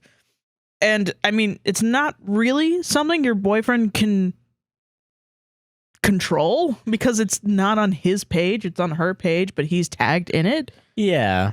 Unless he goes through and goes, I'm in this photo and I don't like it. Yeah, right. Do that all the time. But it's if like, he's not on social media that much and you're not on social media that much. And also, like, just from girl to girl, why do you want your boyfriend to look like he doesn't have a girlfriend on social media? Because if he has all of these photos of him with a girl, most women are like, I want him to post me. I want him to post me, mostly for the fact that other girls will stalk him if, you know, he's cute or whatever. They want to know if he's single or not, and then sees that he's with a girl. And it's also like everybody look at my girlfriend, you know, I want to show off my girlfriend kind of situation. But if he takes down all these photos of him with his ex, he's just going to look single. Yeah, but he has his profile picture as them together. But then he could just change it. That's true. And appear single. Then it's like, why would you want that? You know that he's not talking with this girl, and you know that this girl is moved on, so she's not a threat. It's not like he's holding a torch for her. Yeah. You know, and then she comes back and then he's like, I'm dumping you and getting back with my ex. It's not like, that's not the scenario. So it's a good thing, actually. Yeah. That he has photos of his ex, because then girls are going to be like, oh, you know, if he does seem to be with this girl or with another girl or whatever, it's, you know, I don't know. It just doesn't make sense to me. I would just be like, okay, sweet. We've gotten to the solution. Yeah. Of girls are not going to hit on my boyfriend. Yeah, and I guess I can understand that to an extent. Yeah. I get the insecurity, I suppose, you know? That's the one thing that I can completely understand. Yeah, but I thought they were like sexy photos. Oh, yeah, fucking That's when I would be upset. Yeah, I would be upset too, but if it's like just casual photos, it's just like, it's like having a scrapbook or like a memory thing, you know? Yeah, like, you know, let him have photos of his fucking ex. Who cares? Yeah, so like, I don't know. I think that's, I don't know. It's definitely, I definitely understand, again, the insecurity, but like, it's honestly not that big of a deal. I don't think so. I think it is just most likely your body dysmorphia trying to getting a hold of you. Yeah. Which I have no experience with body dysmorphia. So luckily, but I mean, hopefully you get the help that you need. I don't know what. Yeah, definitely. Definitely get the help that person needs. But like, I don't know. And if it definitely is something that even if you don't see yourself as like a social media person, I think that maybe posting yourself with him, that might be a solution, you know? That's true. And then tagging him so that you're more on his page. Yeah. And you're more recent too. So people will know that you're the girlfriend now. You know? You'll match the girl in his profile picture. So they'll be like, oh, okay, that makes sense. Yeah, exactly. And I promise you, other people aren't going to be like, that's weird that he has photos of his ex on his Facebook. Yeah, you're right. It's a hassle to get shit down off of Facebook, you know? True. Yeah. I don't know. I'm also a person who doesn't post that much of myself. Oh, yeah. Me neither. On social media. We post for the podcast pretty much, and that's it. Yeah. But like, yeah, you know, I don't know. I don't think I would really give a shit. I've known guys that have, you know, I've been interested before Josh in guys that have had photos of their exes on their social media, but I never thought it was strange. Yeah, I think it's just they're up there, you know? Yeah, they're just up there and they forgot. It would be weird if like there were photos in the house. I think that's when it's weird, you know? When it's like a on physical, the mantle. Yeah. You know? It's right next to you on bed, and then it's next to like your dead grandpa's urn. You know, it's like, whoa. Yeah. You know. I don't know. If you're going to have photos personal in your house, put them in like a scrapbook, you know? If Facebook were a mantle, it would be a mantle that has like everybody's breakfast on it. You know, like it's a fucking dinner table. Like nobody cares what's on your fucking Facebook page, Facebook wall. So yeah, that's my take. Yeah, me too. That's a little crazy, but it's your body dysmorphia making you crazy. So you're probably not a crazy person. Yeah. You're just a person with body dysmorphia, which... Exactly. And feel that. Hopefully you get help. Yep. Yeah. That's all the red stories. We got one each because there's so many listener stories. Okay. So this is a person, I believe, who wants to be anonymous. Double check. Yes. They didn't say anything about it, and you didn't send me pronouns. So I'm just going to go they, them, and I believe they want to be anonymous. Okay. Really wanted outside opinions on this other than my friends. I, 27 female, got into an argument with my coworker / friend, 28 male, this week at work over his insane fatphobic comments. I, 27 female, got into an argument with a friend / coworker, 28 male, this week that has left me wondering if I should continue the friendship at all. He and I became friends this year after his fiancé left him. Wonder why? He was relatively new at my job, and we just clicked pretty quickly. After his fiancé left him, he was pretty lonely, so we started hanging out a lot. I have a boyfriend of nearly 8 years. It is a strictly platonic friendship. That being said, my love for my friends runs deep, and I could see from an outside perspective how it may not look like that, but I am madly in love with my boyfriend, and my friend's idiosyncrasies alone would make me steer clear. For example, he is not very PC or politically correct. He has said things that could be considered slightly racist, classist, sexist, or where this argument lies, fatphobic. Okay. The only reason we have continued a friendship thus far is because when I call him out on this behavior, he seems to actually like take notes and reflect on why it isn't appropriate. But all but the fatphobic comments. I'm a plus-sized woman who has dealt with disordered eating most of her life due to bullying. I actually did have a full-blown eating disorder for most of my 20s, the last 2 years or so due to really healing my own internalized fat phobia. I've gained so much confidence and have lost nearly 50 pounds without dieting.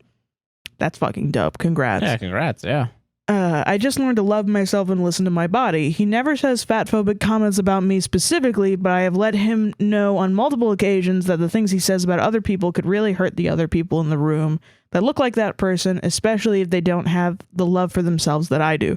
I am not personally offended by it, but I can tell it makes my other plus-size coworkers uncomfortable, so I speak up. Okay. So they don't go into the actual comments, which... shame on you. Yeah, let me make sure because I know I got the. I want to know the comments.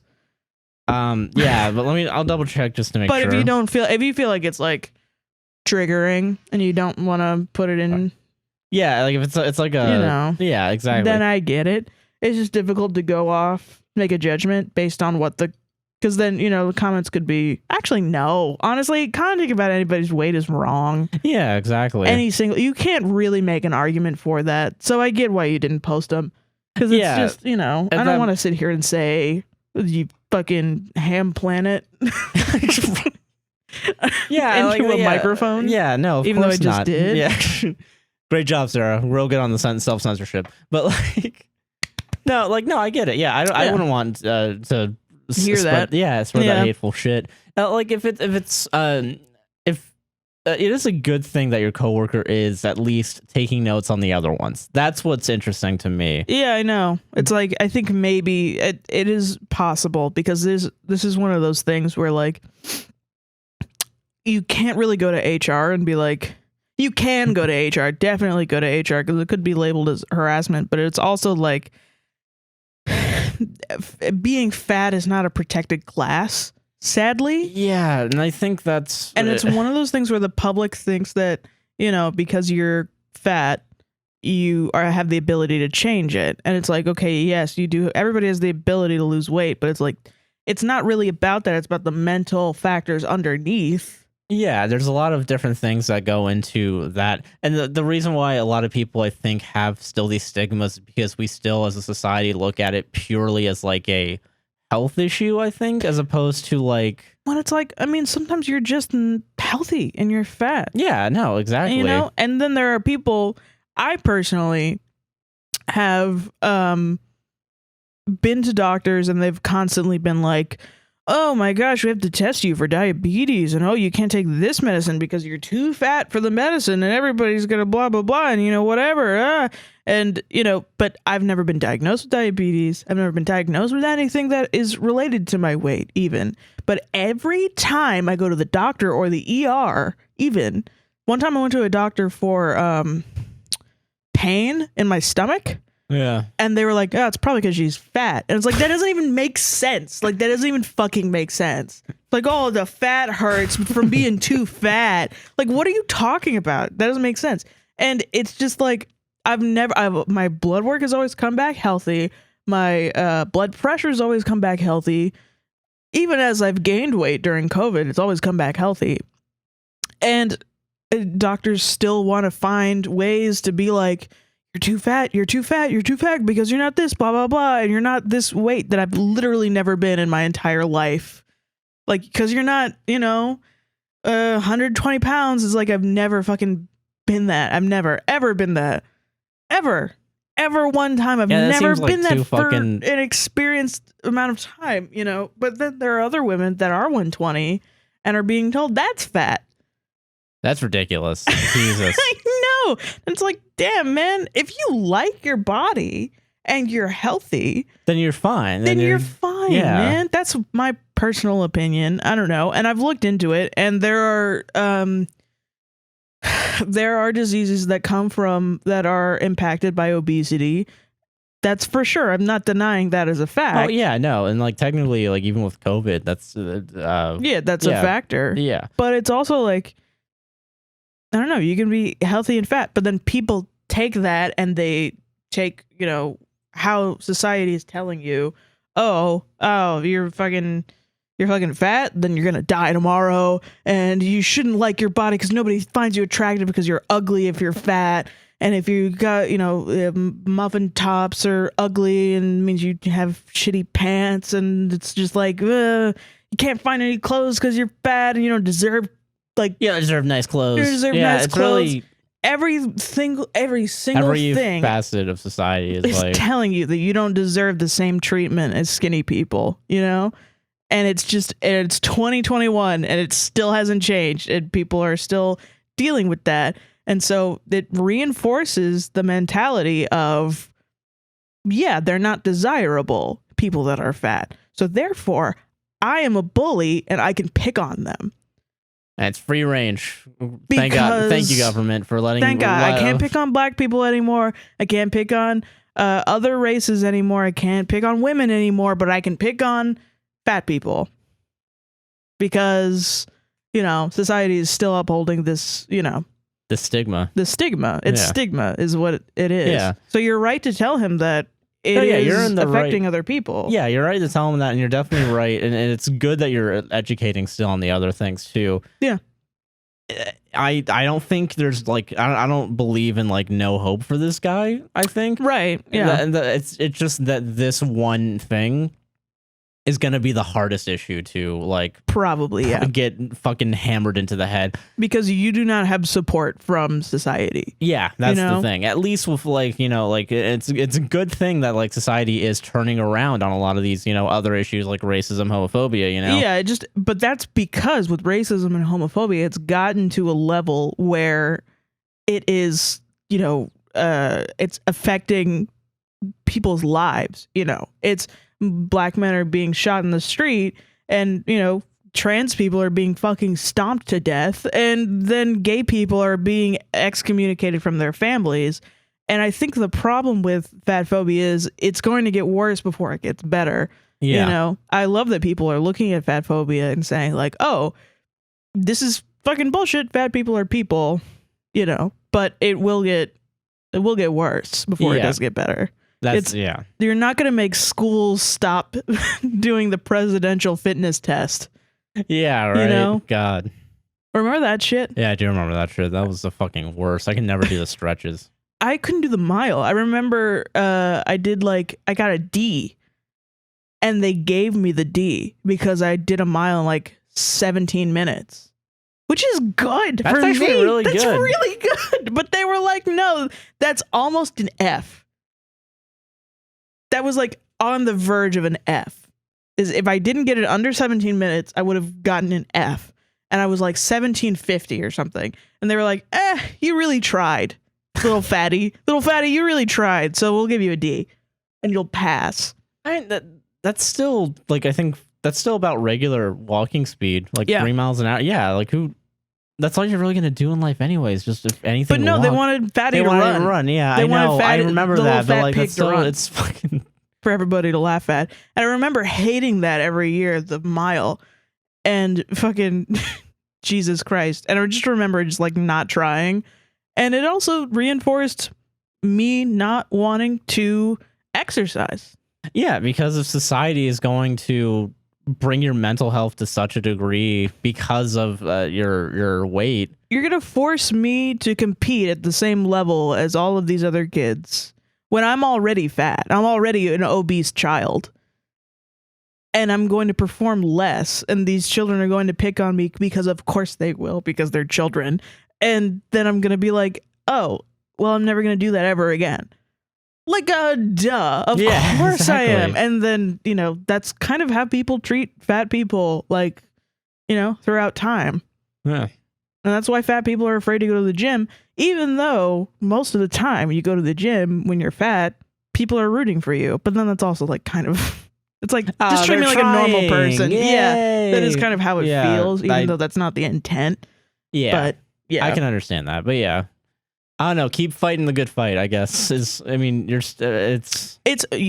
not going to tell you whether or not to lose this guy, but you've already communicated with him your problem. He's continued the issue. I don't know what he said to you. Yeah. But there's going to get to a point where now you decide whether or not it's worth it to keep attempting. Yeah. Yeah. Keep being friends with this guy who is not respecting your boundaries pretty much. Yeah. So, yeah. He's not respecting your boundaries at that point. Yeah. And now Universal won't even let fucking fat people ride their roller coasters. It's bullshit. Well, because Sarah, don't you know that fat people can't go on motorcycles, and that's why Hagrid's motorcycle. Don't remind me. We spent months trying to get on Hagrid's ride, and then we got there, and I was too fat for both the motorcycle and the sidecar, and they gave me a coupon. They gave me a coupon to go into another ride that I can't ride because I'm too fat, and then they made me walk out, and I just cried in public. The funny part about that was I made Josh ride because I knew he would be sad if he didn't ride it. But it's really funny to think like you were having a good time and I'm outside. I wasn't having a good time. I wasn't. It was weird. It was weird not having you there. I know. Yeah. The fuck? It's just a funny image. Like, like side by side, me crying and then you being like, yay. Wee. God. I'm on a roller coaster. This is fun. I'm totally not that fat. Not too fat to ride this ride. All right. So she, her anonymous. Okay.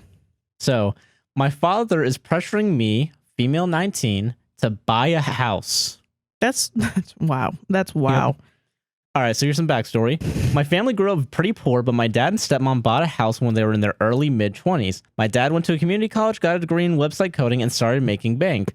Now they own 2 houses and say it was the best decision they ever made. Yeah. They've also caught the attitude of, since I did it, anyone can. Oh my God. Which is an issue. It is an issue. You're correct, Tell me who your parents are. I'm going to fight them. Yeah. All right. For the past few years, my dad has been pressuring my sister, female 23, to buy a house. The conversation typically comes out of nowhere, and he tries to convince her, saying it was the best thing they ever did, and that they wouldn't have had their parents not pressured them. Wouldn't have had their parents not pressured them. My sister, as a well-paid flight attendant, can barely afford her 100 square foot apartment as is. Yep. Is that 100 or 1,000? I'm actually not sure. 100 is crazy. Yeah. It's got to be 1,000. I hope so. Oh, I really fucking hope so. 100 is like nothing unless you live like on New York. In New York, yeah. Yeah, which that might be. Oh man. Maybe. Yeah. Who knows? All right. This conversation comes up literally every time we visit them, despite her making it abundantly clear that she is not interested, yet alone can't afford to. We currently live in Utah, which has the highest cost of living in the U.S., higher than New York even. Wow, that was the next sentence. There you go. All right, it's probably 100 foot, actually. I might. Wow, man. That's wild. Yeah. I hope it's an exaggeration. Well, if it's 100 or if it's 1,000, either way, if you're paying, it's still crazy. This is over 1,000 where we are. Yeah. And like, we can barely do it between 2 of us, but like, we're not even that well paid. Yeah. We're not well paid at all. Yeah. Yeah. Yeah. Unless you guys support us. Okay. Now, what is it? Now that's all good and dandy, but I just barely moved out to college. Okay. I'm in a dorm and my dad has started pressuring me into buying a house as well. He brings it up every time I see him, and I've made it clear I don't want to because I'm 19 years old and can't even afford college. Okay. Yeah, I get that. That makes sense. So gassy right now. I'm sorry. Oh, that's okay. I didn't mind him pressuring me for the most part until my birthday when me, my boyfriend, 19 male, and my family went out for coffee.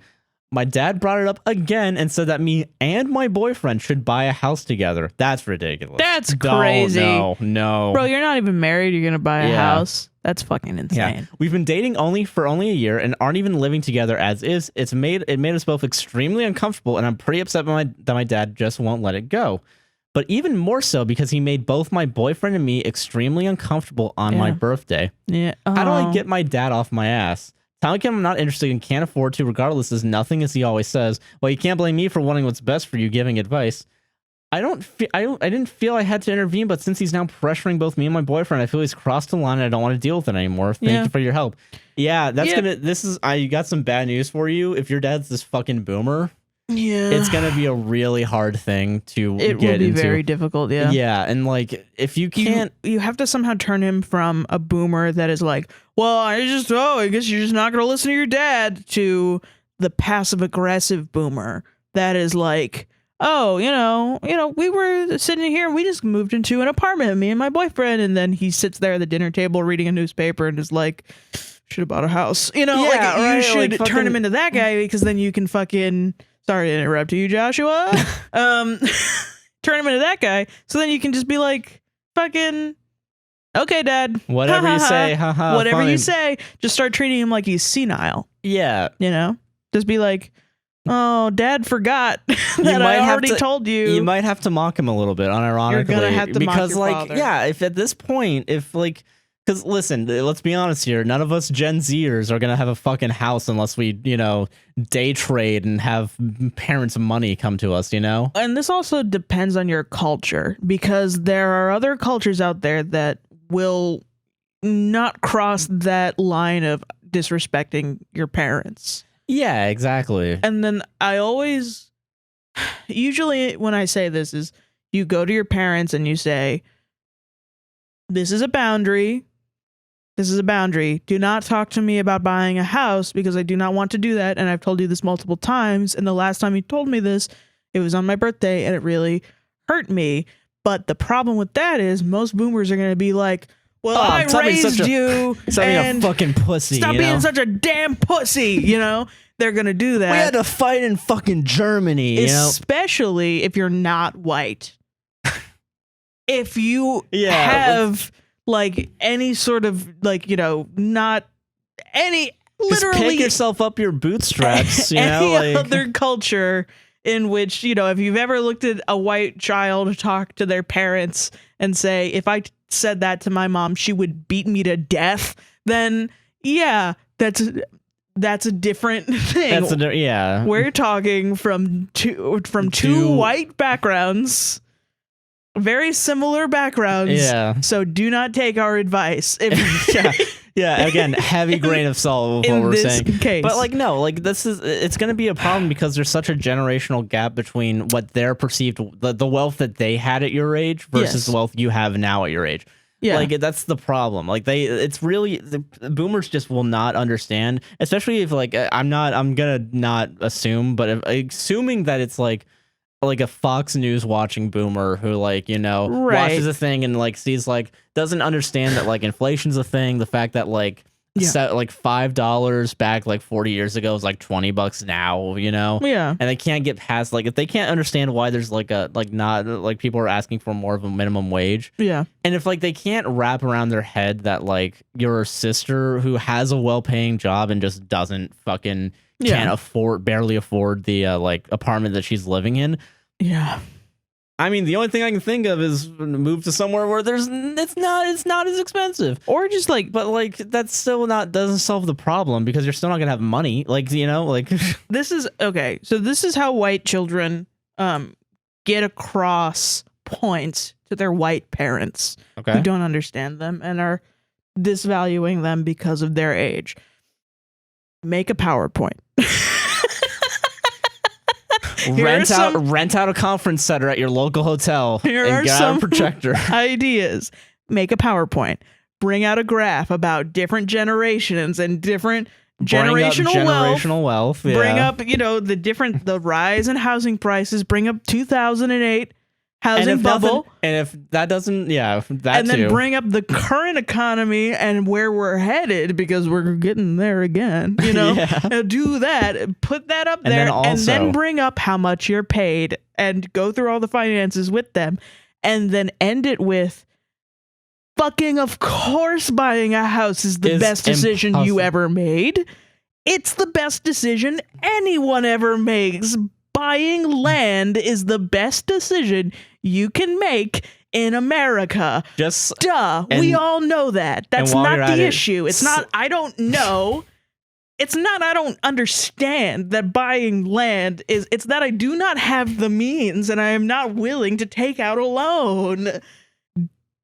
Dad, like, Jesus Christ. Are you also supposed to do an interpretive dance as well? So yeah, you can do that like cringy lady that does interpretive dance and starts talking about generational wealth. And if all else fails, just slide in at some point like, well, I'm definitely going to own a house when you fuckers die. Because I'm taking your fucking house. Your fucking house.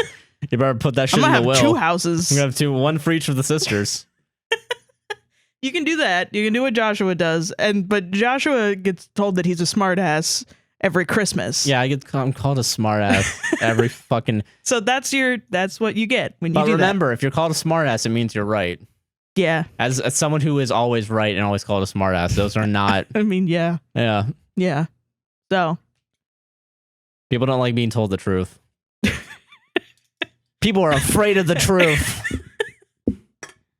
It doesn't. Warriors. It fucking doesn't matter what it is, too. I think months ago it was that you didn't watch a show with Fred Armisen or something in it. You thought that you didn't watch the show, and then your mom was like, "Yeah, you did," and then you argued about it, and then she called you a fucking smartass, and that was the end. The argument. It literally doesn't matter. When you do what Josh does, you get called a smartass. Just know if you're ever called a smartass after an art, you're right. You're probably right. Yeah, you're totally right. The argument was won. You're right. You also take gifted classes when you were in high school because that's how you know you're right. I don't know. That's not even a joke, but yeah. Now, if you are able, if you have the rapport with your parents, or you do not or if you do not care about your relationship with your parents, either or, just be a smartass. You literally could just gaslight them. Yeah, I'll buy a house. Yeah. No. Oh, no? Like, basically, just pretend like they're becoming senile. Like, basically. So the next time your dad is like... Maybe not do that, hey, actually. you know what would be a great idea? If you bought a house, and then you're just like... You, like, look at your mom and you get a little sad. And you go, okay, Dad. That's what you... Yeah. I mean, you can just lie and say, yeah, I will. It's like, okay. And then, like, you start, like, really, like, take an acting class. Like, tear up a little bit. Part in psychological warfare? Yeah. And then he's not respecting your boundary. Listen. Yeah. So I guess anything's fair game then, yeah. Yeah, at that point, he's just like, no, legitimately, I think you should buy a house. Just be like, yeah, Dad, of course. Like, like, just... Be a smartass and be a fucking smartass, yeah, that's kind of what it is, but, like, really go hard on it. Go hard on it, yeah. Just, like, legitimately, like, and then, when the mom was like, why are you doing this to your dad? Just be like, oh, you too? Just fucking get there. But that is only if you think your parents will find that funny, or if you really do not care about your relationship with your parents. If you don't care at all, just ask for one of the houses they have. Why don't you just give me yours? Yeah. Yeah, give me yours. Yeah. And you just give me your house for free. You want what's best for me? That would be what's best for me. Best for me. Yeah. A free house would be awesome. That's my advice, I guess. That's just fucking. So you have a couple of options. It's gonna be hard, no matter what. It will be very hard. I'm sorry. Don't worry. Know for a fact that if you can't afford a house, you're not in the wrong for not getting a house. And I mean, this is just gonna end with a big blowout argument or a very passive aggressive series of years about this. If you can, just try to be like, hey, don't bring that shit up anymore, please. Yeah. Don't bring it up in front of anyone else. Keep it in the family. Just keep my boyfriend out of it. Yeah. I don't know if I'm going to be fucking this guy in a year from now. Why would I buy a house with him? I don't want to buy a house with him, dude. That's such a ridiculous idea. He's not going to know how to satisfy me in 2 years. You know how I am in the sack? I'm a fucking horn dog, bro. Horn dog, dude. You can't fucking handle me. I can't. I get tired of the same dick after like 6 months. I'm in fucking college.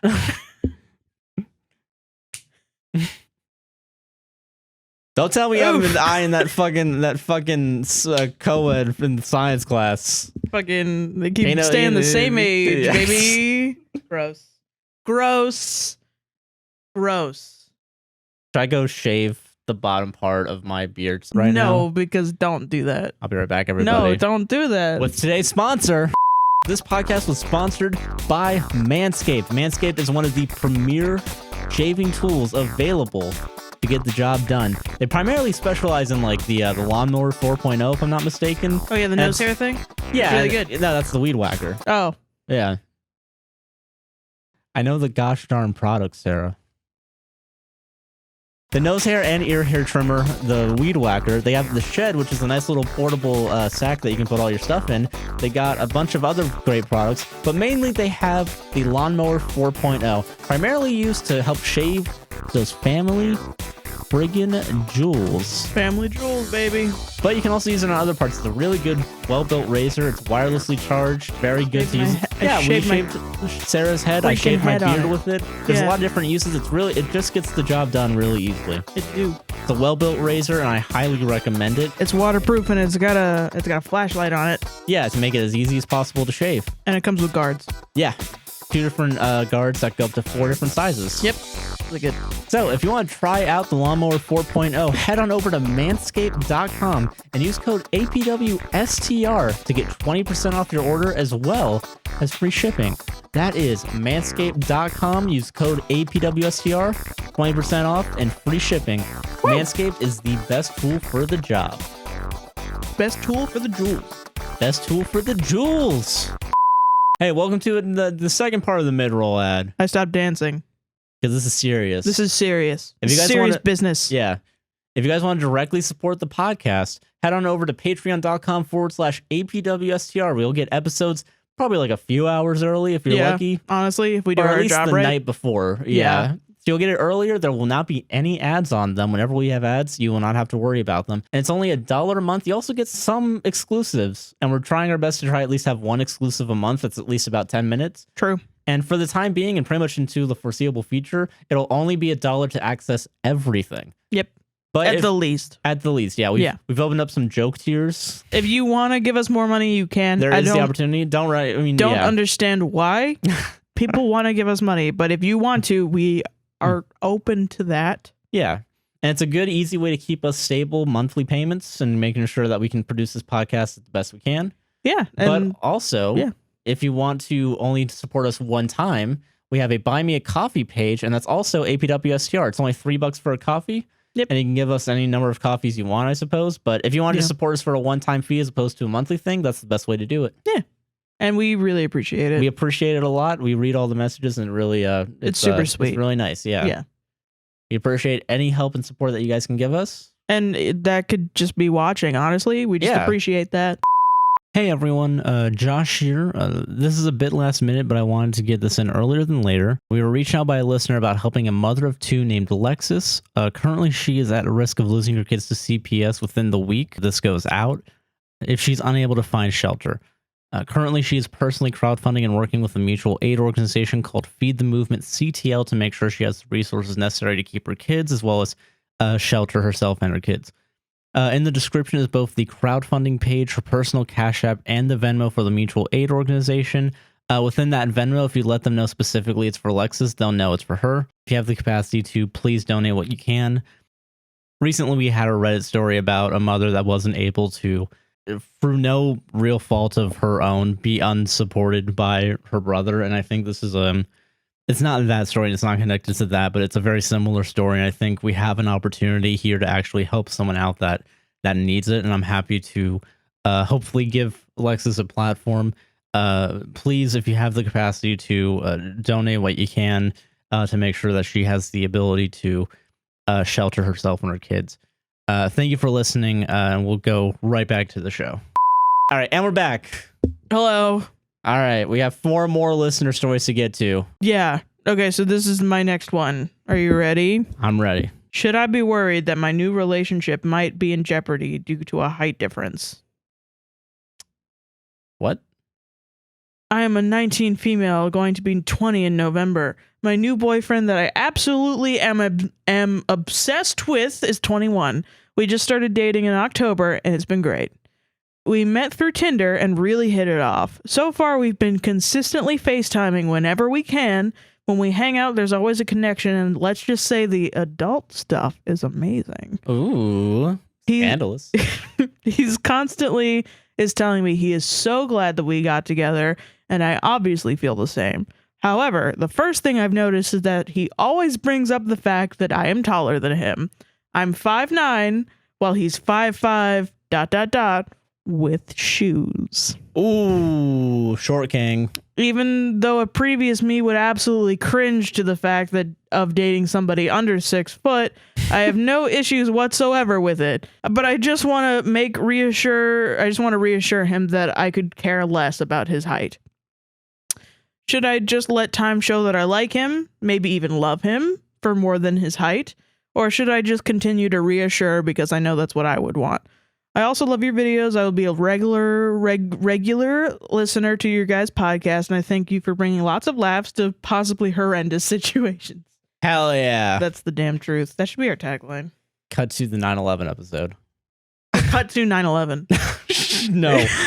No, okay. But yeah, no, okay. So, yeah. I don't know. He might be a little bit insecure about his height. Sounds like it. Yeah, but I don't think it's going to ruin... I don't think it's in jeopardy. So that's good. It's not. I don't think it's in jeopardy yet. My worry is that it's already enough of a problem that you have to write into a podcast within the first month. Yeah, so if he's doing it, I mean, for all we know, he could be just trying to use humor to make himself comfortable with the height difference. It's definitely worth a conversation to be like, do you actually... Is this a thing? This is definitely a communication thing. Because that's not something that either of you can change. Yeah, exactly. You know, and you guys do seem like you adore each other from what you've said to us. Yeah. There shouldn't be any reason that height's a problem. Yeah. And you jokingly is like, under 6 foot, well, past me. But like, if he's like always talking about it though, you need to have a conversation about it because it's just weird. If it's the first month of dating, that's what gets me about this. Is like, and then the guy is just like, yeah, because you're so tall, or like, like whatever. It's like, I would be like annoyed. I would be annoyed the fuck out of it. No, yeah, of course, yeah, and me too. Like, yeah, it's literally like just fucking. It's that's like saying like, yeah, because you're bigger. You're so small. Yeah, it's just like, what? Why? No, why? Yeah. Why talk about it? But yeah, it's a factor that's out of your guys' control, your own heights, and like just talk to him about it. I guess that's the thing. And like, I don't know. I don't think if you guys do really adore each other as much as you do now, I don't think the conversation will completely fuck things up. No, I mean, knock on wood. Like, it shouldn't fuck anything up. If it does fuck anything up, then it wasn't a good match. You're dodging in the first a bullet place. to begin with. Yeah. Yeah. If he ends up being like, yes, it is a problem that you are too tall, please try to shorten yourself by getting your knees amputated or like something like that. Like, then you're just like, oh, this guy's fucking crazy because, you're obviously in the first month and you have, lovey-dovey eyes for each other. Yeah. I've had a lot of relationships that have lasted just 1 or 2 months. And usually it's like, oh my God, this guy's the best. Oh my God. Oh yeah. Oh, he just works 90 hours a week and I haven't seen him in 3 weeks. He's the one for me. Yeah. So yeah, and then it ends and it's like, you look on it later and you're like, well, yeah, you shouldn't have any problems within the first couple of months. But I mean, who knows? This could just be an issue. You know? And the good news is you haven't spent too much time if things do go wrong, and you have plenty of time afterwards. Yeah, you're young. But like, if it seems like something that you want to make work out, just talk about it. Definitely be upfront and be like, I just want to make sure because like, hey, I care about you. I know you talk about this a lot or joke about this a lot, but are you sure that like you're comfortable, or is there anything going on? Yeah, like what's up? Why do you joke like that all the time? Yeah. And also, like, I don't know if he's gonna be like, don't worry too much about. Don't worry. I know when I was a teen, a 19, and I was dating around and I had an issue with the guys that I was dating or something similar to this, where it's not really that big of a deal, but it is a big deal if you don't talk about it and it gets worse. Yeah, it will just keep getting more and more, and you'll be more annoyed if you don't bring anything up, if you think this is a problem, Well, I knew that I just I just wouldn't bring it up because I knew that I thought that if I was bringing up an issue that I was the one causing the problem. But no, that's not the case at all. No, it's I had a lot of trouble enforcing boundaries with men early on in relationships because all I wanted was for them to like me because I was insecure of myself. And I'm not saying this is who you are because I don't know you, but I mean, if you feel like that, do not feel even a modicum a modicum of guilt bringing up something where if he's making jokes about your height. Yeah, exactly. That's your body, and he's the guy that is supposed to be adoring it, adoring you and adoring your body and not finding fault with your body. And if the jokes are not finding fault about it, then, and he's just like, no, I like making jokes. And, it's a whole thing. You'll know once you have the conversation with him what's going on in his head. Yeah. What's happening. Yeah. Because it could just be a miscommunication. Who knows? That's exactly that. Yeah. Yeah. But yeah, no, I agree 100%. Yeah. Yeah. Now, I have thought about this actually for like days since I've read this, and I have come up with a theory. Oh. You said in the thing that you would cringe dating somebody under 6 foot before in your life. If he knows that all of your exes are above 6 foot, that could very easily he's insecure about that because of that. Because it could be that, he's like, oh no, I'm the first short guy that she's dating. I don't know if she's just gonna short king she's dating. You're right. You're right, fam. Because I feel that. I get that too. But if that's the insecurity, then that's where that might be the source of it. If he knows that. I just got allergic to these great takes I'm having. Yeah. So, I mean, no, it's just, I co-opted your takes and called them my own. But yeah, so no, fucking, you're right. You're 100% right. Yeah, absolutely. Because that might just be it. And then you just might have to say no, those guys were dicks for whatever reasons. They were dicks and they didn't work out, or they were fine, but they just didn't work out. Yeah. Give those reasons. You're awesome. Yeah. And I really like you right now. Yeah. Exactly.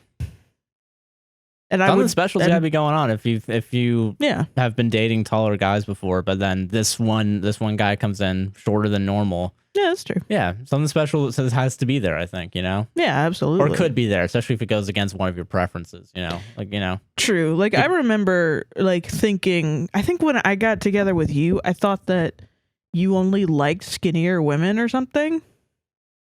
Or I only thought you liked, no, because you told me that you had a preference for psychopaths, not white girls. You told me that you had a preference for not. I might have. Yeah. And I was like, ooh. I was like, I'm out of his preference, and I felt really good about it. But and then you should have broken up with me because that's completely racist. I'm just fetishizing non-white people. I think it was just a one-off thing, and then I brought it up later, and you were like, no, that's not even true. Yeah. If you look at my track record, you'll find a lot of only white people. When we were together early on in our relationship, we were both so stupid so dumb. Oh my God. Really fucking stupid. Both of us in the most I'm trying to think what's the word when you connect with somebody? Compatible way. Yeah. We were just two stupid people miscommunicating with each other in a way that would prolong the relationship until we learned to communicate. Yeah, it worked out really well, actually. I don't know how, but it did. I don't know, yeah. And also in the end, I just want to say, this is what I always tell people when they're like, I don't know if my relationship is going to work out. It will work out if it's meant to be, and if it's not meant to be, it's not going to work out. Exactly, yeah. And that's it. That's all you have to know. That's fine if that happens, too. Oh, I know a lot of people have a fear of things being lost, but usually it's a part of life. Yeah, you're gonna get what you're gonna get, and there's no changing it. Exactly. And once you resign yourself to that philosophy, the life becomes a lot easier. Exactly. Yep. Nice. Another problem solved. Punching kicks. Punch those problems right on out of here. All right, so this is from she, her, and this is anonymous. Okay. By the way, I keep forgetting to do pronoun checks when we start these podcasts. I'm he, him. I'm she, her. Yeah. Better late than never. Someday I'll be she, they. Yeah. Someday I'll... You'll bite the bullet. Join these radical feminists doing she, they. Tearing down gender norms. Hell Someday. yeah. One day. All right. So, this is from anonymous and she, her. Okay. Hi. So I'm not sure what to do. My husband, 27 male, and I, 24 female, have been together and married for almost 5 years at the end of the year, and I have a 5-year-old from a previous relationship. Note, my husband adopted my son and is his legal father. We met in 2016 on a dating app, and within 3 months of knowing each other, we moved in together and married. That's a lot. To be fair, we did say I love you 3 weeks into the relationship, so... Yeah, I'm not judging you. Yeah. This could obviously work out for somebody. Yeah, no, for sure. People in the comments writing, I did exactly this and I turned out great. Yeah. Good for your fucking you. Yeah. Every situation is different. Okay. It felt like it was an instant connection and love. The first 2 to 3 years were pretty rocky and we fought a majority of the time, but every time one of us left, we always ended up coming back to each other and make it work. Over the last year, things have been great. We moved to a beautiful place, our child goes to a great school, and we are in a better place in our marriage. That's great. But the fighting has started up again, and I think I've had enough. I'm a stay-at-home mom, and I've finally made friends with other moms that my son goes to school with. And it's always been a problem with me to be hanging out with them. I've started seeing changes in him. He's on his phone all the time, and he ignores me unless he needs something. I've been feeling very unhappy over the past 2 months, and I was ready to leave him. I sat him down and told him how I felt, and he told me everything would change, and it would be better, and we wouldn't have to worry. That was a couple weeks ago, and nothing has changed. It's the same shit every day, and I've had enough. I just don't want my son to grow up in a broken family. I don't know what to do. Okay, so a couple things. I'm not really going to talk about the beginning of your relationship because it's in the past, and it's also like that. Yeah, it's more about what's going on right now. And I'm not your therapist. I do think you should probably try to go to like couples counseling. Yeah, if you're trying to bring something up and he said he would change, but he didn't do it, and you're still getting fed up, you might need to bring in a third person or professional. Somebody that can make him see that this is going to be more serious than already what it is. And definitely more open up about what's going on in his head, because I'm willing to bet that there's something happening. There's something going on that he hasn't mentioned yet. Either that he's feeling... the first thing as a woman I think of when he's always on his phone, when somebody says he's always on his phone, the first thing I think of, because I'm a paranoid fucking bitch, is cheating. But I think that's not always the case. No, yeah, I think that's a relatively, like, not necessarily like rare, but uncommon maybe, or like I think it's pretty common. I think cheating is a lot more common than we think. Like, from knowing all the miserable people I used to fucking know, there would always be like, I'm constantly cheating, or my partner is constantly cheating, and therefore I will cheat on them. It was just like constant. I don't know if I just accidentally worked with the 10 most cheatingest people in Orlando, but yeah. It just seemed like this is a lot bigger of an issue than I thought it was going to be. But it could be that. Who knows? You're not going to know until you do know, and you will find out if he is. Yeah. And then you'll do whatever it takes necessarily. You'll know exactly what you need to do. Your body is going to kick in, and adrenaline is going to kick in, and you're going to be like, gotta get out, or gotta get a lawyer, gotta get a divorce. Yeah. And that's... gonna separate, gonna talk to him. Maybe you're somebody who can get over cheating. There are some people out there who do. Who knows? But it could just be an emotional issue in his head. It could be a complete miscommunication between you guys. Yeah, I mean, he might have like my first thing is like depression. I feel like could be that. Yeah, yeah, like something else is going on, and like it's definitely going to be a complicated thing, and we're not going to be sure for what. Yeah, but like I don't know. What makes this difficult is the kid thing, I think, and that's what. Yeah. Makes this really hard, and I definitely understand the fear of like not wanting to have a quote broken family, you know. But I mean, honestly, it's like it's worse if you guys really need to separate and you're staying together for the kid. that's exceedingly worse. That's gonna be a thing, and like I mean, it's definitely common for divorce nowadays. You know, it's definitely a more common thing. Like I'm a child of divorce. You know, me too.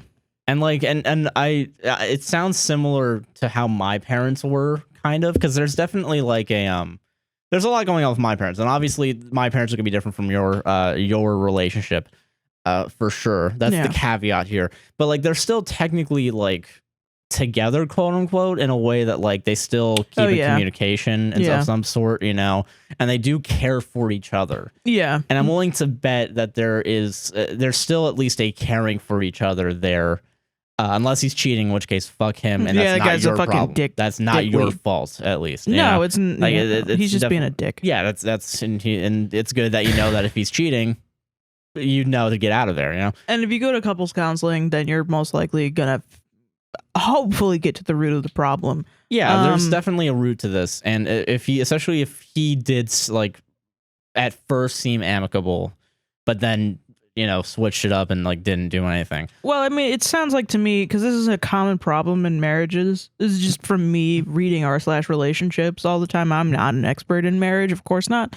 But this is a common problem where one partner will bring up an issue and the other partner will say, okay, I'll do better, and then doesn't do better, or does better for 2 weeks and then goes back to not doing better.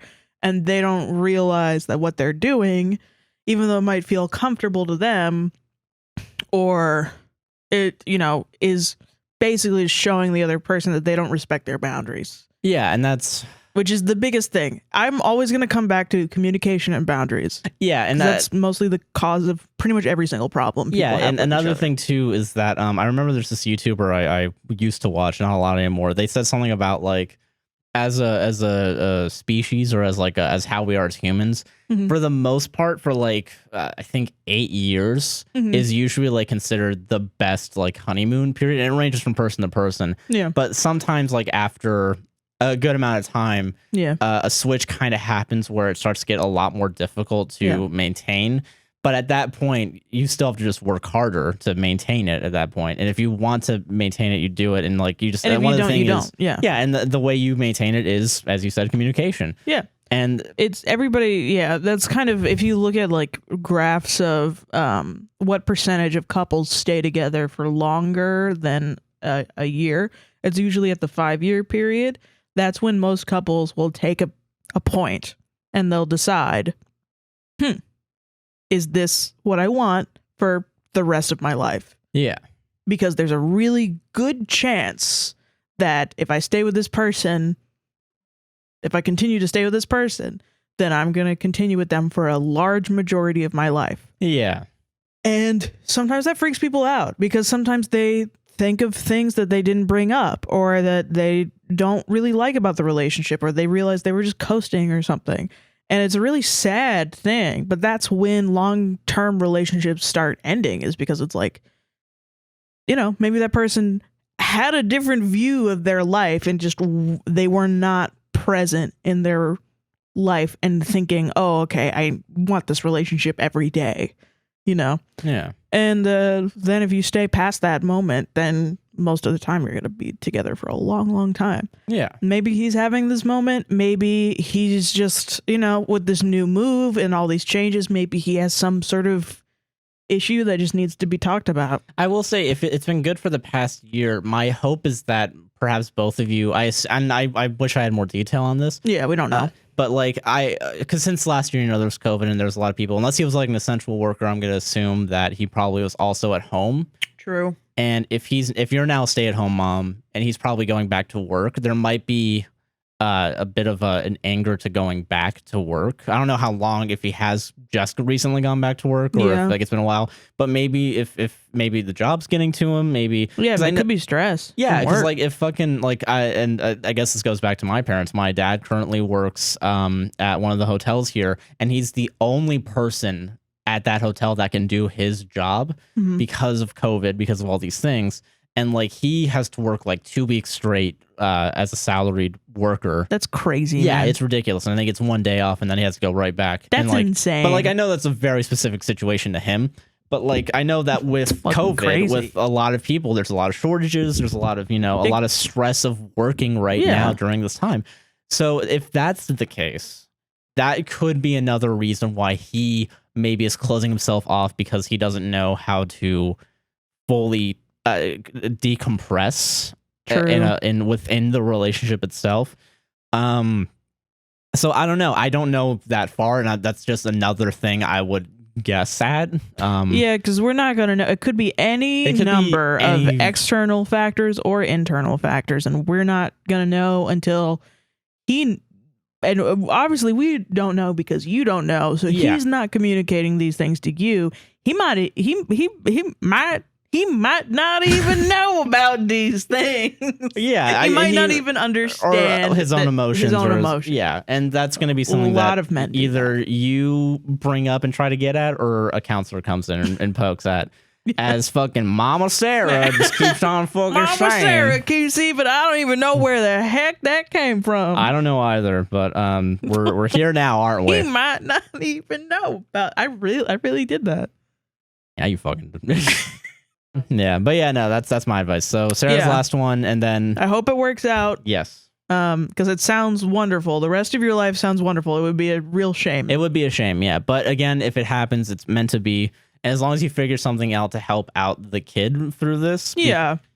Again, it's not uncommon for kids to grow up in divorce, and it is rough, but it is. If you it's well, and it's a good thing, honestly. If you are unhappy and your dad, what? If you are unhappy and your husband, I have a weird subconscious thing where I just like mix up the men in my life by titles a lot, and it really leads to some awkward situations. Really? I used to call you my brother in my mind a lot.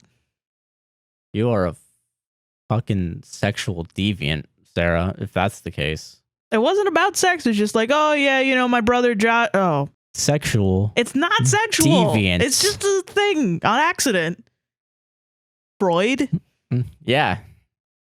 Freud was discontinued from Toys R Us.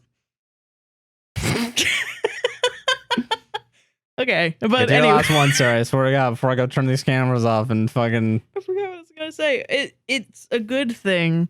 It's a good thing to. If you and your husband are together and you do not want to be together, and you are obviously showing signs of mental duress, and you don't want to be together, you are modeling a negative relationship to your child. If they see that, they will understand, they will see that you are not happy in your relationship, and you're modeling that for them. Yeah. Because children are hyper aware of their parents. They're sponges. They're just going to soak it all up. Yeah. And they're going to see that, and then they're going to be like, they're going to have a weird, whacked out view of relationships. So it is actually better to not be in a relationship that is causing you mental duress over a long period of time. Because then you're also showing your child that everybody deserves boundaries and deserves respect. And, not being in this relationship in which maybe you aren't being respected or all these things, or, it's not making you happy, that your child also deserves to be happy and deserves to be in a relationship that is healthy. Yeah. That's like the most important thing for children, is modeling healthy relationships. So raising him in a broken home is not the thing that you should be worrying about at all. Yeah. Yeah. Exactly. Okay. But yeah. Another problem solved. Another problem kicked out of the sky. Boo, boo, boo, boo. I love how we be so serious and then become obnoxious assholes. That's who we are, man. Hell yeah. Y'all signed up for this. I'll never get over the guy that was like with the fucking asshole brother that wouldn't help his sister. Fucking. The one commenter that was like, I don't like this kid, but somehow I don't like you guys more. I'll never stop thinking about that guy. It's so funny. But my problem is like, if you don't like us, that's fine. I don't care. But my problem now is because you said that, I love you. I love you and I want you to like me now. God damn it. It's God so damn. fucked up. All right, okay, Sarah, last one on your end. We gotta go. We gotta do this. Okay, so she, her, and I believe she wants to be anonymous. Okay. Okay. Is salvaging my relationship worth it? Oh, okay. I've been dating my current boyfriend for 10 months now, so it hasn't been that long. From the start of our relationship, there has been some pretty apparent red flags. Ooh, okay. Well, when we first got together, he would still talk to / snap his female friend that he used to have a crush on, and she liked him back. All right. Well, I mean, okay. He reassured me nothing ever went on between them, and he stopped talking to her eventually after I expressed my concerns about that. I gotta say real quick, I don't get people using Snapchat for anything other than sexting. I mean, I do. Because I have friends that do that still. Yeah, and I do. I guess I do too, but I feel like when I think about like young people, especially with Snapchat. Yeah, you use Snapchat, buddy, to snap your friends. Yeah, only one person. I haven't even done that recently. Like shit. Like. So yeah, never self-report. Hold on, just link Snapchat right now. You're getting Snapchat, but it's in the calculator app. Yeah, I almost accidentally deleted my email doing that bit. But yeah, sorry. It's really funny. Okay. But yeah, no. Okay. But no, Josh isn't cheating, I believe.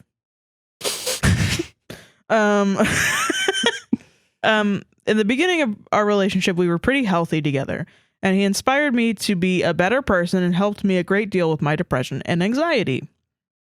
Okay, that's good. Halfway through our relationship, once I would get anxious, he started becoming more short with me because of it.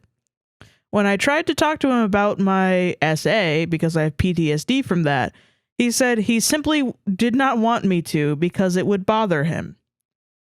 That's a little, a little not good. It's it's not awesome. Not the best. He also admitted to being mean to me just for the sake of it. Whoa. That's pretty wild, yeah. All right, I know my opinion. And I've been in toxic / unhealthy relationships in the past. A lot. And he has since apologized about a month ago for these things. And other things as well that I just can't seem to remember right now. And he is making attempts at rectifying our relationship, but for 8 months, I was the only one really trying to actively talk things out without yelling and emotions and trying to fix things between us. I just don't know whether it's worth putting more energy into this right now or not, because I have a lot going on at home as well, and that all is mentally draining me. I love my boyfriend more than anything in the whole wide world. I just never want to be treated rude for the sake of it again, and I'm very confused because of this. I'm 17 and a senior, and he's a freshman in college.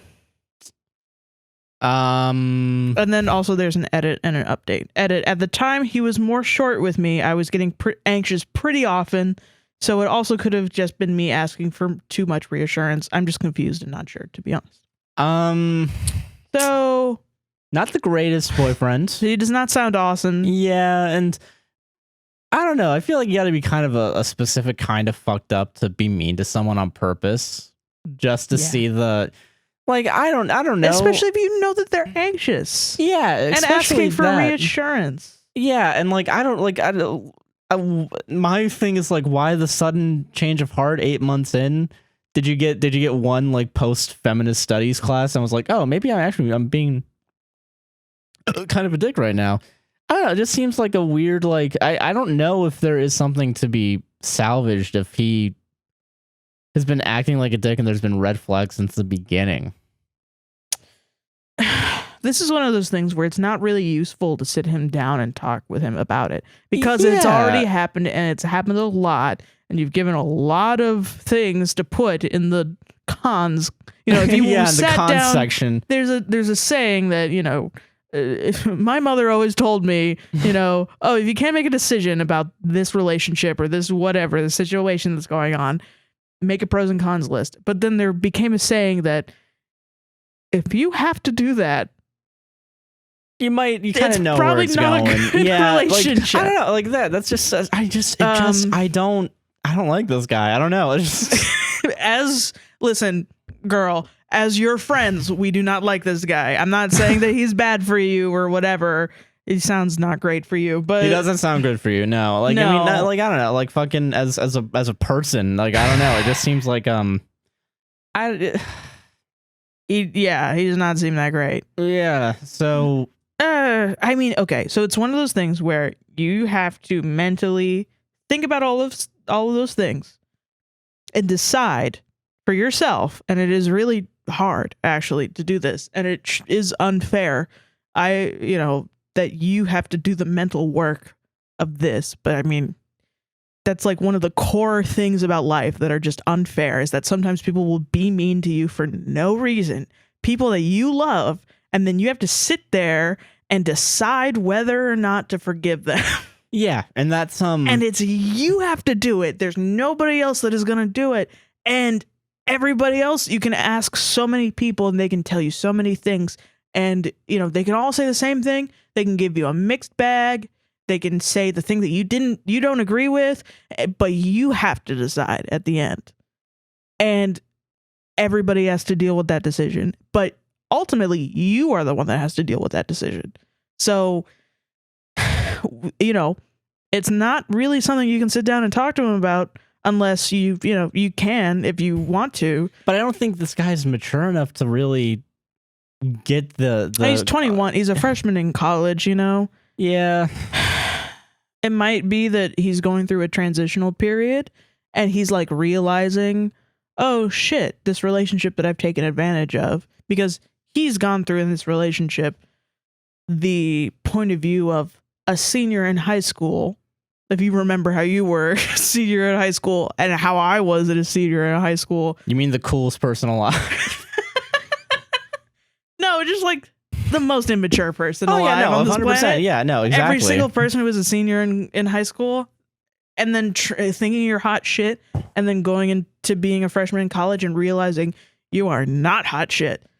Not at all. Every single person on this earth who goes to college immediately after high school has that feeling. And some people think that's what college is for. But, it's kind of is. It kind of. But maybe that's how he's feeling, and maybe he's genuinely has a change of heart. You're dealing with somebody who is very young and therefore very much in a tumultuous state, because people who are young just are that way. They can change at the drop of a hat. But then you also have to decide whether you can forgive him for the shit that he did to you, and also if it is healthy to you. Yeah. Because it might be that you want to forgive him, but it might not be healthy for you to do that.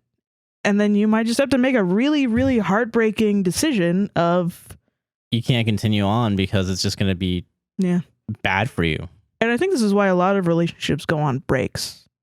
I think that's why it's one person not really knowing if the other person is good for them and then deciding to go on break to see, and I mean, maybe that's what it is, but ultimately it's up to you to decide. Yeah. And that's the one thing. Personally, I don't like this guy. I do not like this guy. From what you have said, I do not like him. That being said, I mean, people are able to change, but I feel like, I don't know, it feels like a lot of the stuff. Shitty. I don't know, man. He seems shitty like a high school boy. Oh yeah, he seems shitty as a high school boy that went to college. Like, I don't know. I remember my first year of college, and I was like the baby of the group, and I mean, in hindsight, I was very lucky that like I wasn't somehow the immature one. Yeah. I know exactly what you're talking about. Yeah, because like, I mean, I knew a lot about these other guys, and like there's just this thing with like some people, especially like, and I know it's really exclusive to me because like I went to a fucking film school, but like. People in the arts. Definitely. Yeah, people in the arts, but even like people in like the regular class. I remember I sat next to this guy in like the beginning, like when I changed my degrees and I had to take a new course. Yeah, it was like oh, here's your introduction to college, like, oh, here's how you be successful. Oh yeah, I sat next to this one guy that was so fucking immature. Yeah, and like, I don't know, like we were like acquaintances, it never got that bad, but like also like, I hope no woman had to date him. Like, I don't know. He's probably changed for sure. Oh yeah, for sure. I mean, he wanted to run a gym, so it's not. Why is it that every single person, I took that same class and like three people wanted to run gyms? I don't know. I don't know. I don't fucking know, man. It's really weird. So similar story. I took that same class and the guy next to me, because I don't know if you had the same classroom, but it was like tables. So you had like two a by partner. two. Yeah, 2x2. You had a partner. I remember that. I had a guy next to me, a gay guy who was awesome. Fucking awesome. Oh, that's good. We vibed so hard. And in this specific class, you have to take personality tests. Yeah, I remember that. And we got like almost exactly the same personality test. Fuck yeah, dude. Yeah, it was dope. We were like, bro, we're like bros for life. And then one day I walk outside and he's like, hey, look at this video of me doing coke. And I was like, what? Whoa. And he shows me a video of him doing coke, doing like 3 lines of coke. Like a lot of coke. And I was like, guys, we all know coke is a cool drug. That being said, maybe 3 lines back to back maybe doesn't pass the vibe check. All right. And it was like a Snapchat story that he put on his Snapchat with him doing coke. That doesn't pass the vibe check. Sorry. That doesn't pass the vibe check. Like, whoa, you know? And he was you, like, a fucking 80s businessman? Like, come on. Was this American Psycho? He was just like a sassy gay kid that worked at a 7-Eleven and did coke and went to community college in his little Prius, his little blue Prius. And I was just like, I mean, this guy's awesome. Like, he is awesome. He just cannot. It was just not my vibe. I was just not the type to go out and do coke. I don't know. No, it was just like, okay, at the point in time, I was not susceptible to drugs at all, and I was just like, I had this moment in my mind where I was like, if I hang out with this guy, I'm gonna be around coke. Yeah. And I don't really want to do that. And he looked at me and he goes, this was a mistake, me showing you this video, huh, of me? And I go, yeah. And then we laughed because it was funny as fuck. That's such a funny instance. And we were friends for the rest of the fucking, like, there was no judgment. You shake hands and you walk away. That's it. That's it. Yeah. But like, you know, your boyfriend's probably having these college experiences and is like, wow, there's a lot of people who don't get me. Yeah. So I don't know. It's just but my girlfriend gets me, you know, and maybe I should not be mean to her on purpose. I don't know. Yeah, it just, I don't know. It still seems like that. Hopefully. But again, I don't know. It's going to mean you're going to need to sit down and think about it because, like, it's really, whatever helps you out in the long run, whatever you think is going to be best for your health. And remember, you are 17. There's so much life ahead of you. Absolutely. Like, so oh my God. You pretty much, there's not going to be a, the rest of your life is not set in stone. It's not confined to the lockers of your high school, you know? Yeah, absolutely not. And it seems really like a big deal right now for sure. And it's not. Well, but it is a big deal for you for now. But like 5 years from now, you're going to be like, man, that guy sucked. That guy sucked. Or that guy became better. That guy's my fucking husband. I don't know. So it can go either crazy way. Shit can happen like that. Like, I knew a couple in high school who are married now, and they broke up and got back together like every week. And, you know, they would do all this shit, and I was friends with her, and she would like go out and, you know, try to date other guys, but then she always just came back to him, and they continued to date all through high school. They graduated. He went to the Marines. Jesus. And she got married to him, and they're still married, I think. Damn. Well, that's good for them. Who fucking knows? And he was a fucking idiot, too. Like, he was a fucking idiot. I remember that a lot. He was very lovable, but he was a real idiot. It was a lot. So God bless her. Yeah. For dealing with him. But he probably got better. Yeah. So, yeah, I think just sit down and think what's best for you. Yep. That's my advice. And then you're going to make the best decision no matter what. Exactly. Advice done. Can you believe that guy? It's just such a random fucking in the hallways of Valencia Community College. You want to dog to school? It's the only community college in Orlando. Yeah, you're not wrong. Other than Seminole. That's fucking insane, man. God. It's so funny. I love that guy. Yeah. That guy, I mean, he's a fucking Chad in my mind. Yeah, honestly, good for him. Not my vibe. Yeah, not my vibe either. All right, so last one. This is coming from Alex, she, they. And this is a story. It's a little long. Cool. But I think it's about, what is it? The title of the PDF, because we get PDFs now. Oh, nice. I know you love that. I think it's called Crazy Girl and Her Madness, if I'm not mistaken. Something like that. It sounds awesome. Holy shit. Oh, Crazy Girl and Her Wickedness. Ooh, that sounds even better. So this is how many pages? 3 pages. So shouldn't be too bad. Nice. Backstory. At the time the story took place, I was 17 while my partner at the time was 18. We had been dating since I was 15 and he was 16. However, it was an on-again, off-again relationship. Being 20 now and looking back, I see how bad I was mentally to stay in a relationship that was as rocky as this one. I get it. Don't get me wrong, I don't hate the guy. We just needed to grow up. I look back into the story and just find it funny, and I believe you guys would enjoy it. Nice. Yeah. When I was 17, I was dating my boyfriend at the time, 18. We had gotten back together after I had broken up with him for another guy. I had promised my boyfriend I was going to do better and showed him I loved him. However, he had a way to always bring up the fact that I broke up with him, or he would poke jokes about breaking up with me to make me feel guilty. Oh, that sucks. Yeah, that sucks a lot. What the fuck? Although they would hurt my feelings, I felt like I had to prove how much he meant to me. Oh. Fast forward a couple months later, I was in his room while he was playing video games, and he's telling me about this, quote, really cool girl he met at his school. He talked about how she liked books and how she was into old rock like him, and how she was one of the smartest kids in the whole school. And she's got these big mommy milkers and fucking... And she's got badass. Yeah, fucking Jesus. I took no mind to it considering I knew he had female friends and he was just excited someone was into his same genre of music.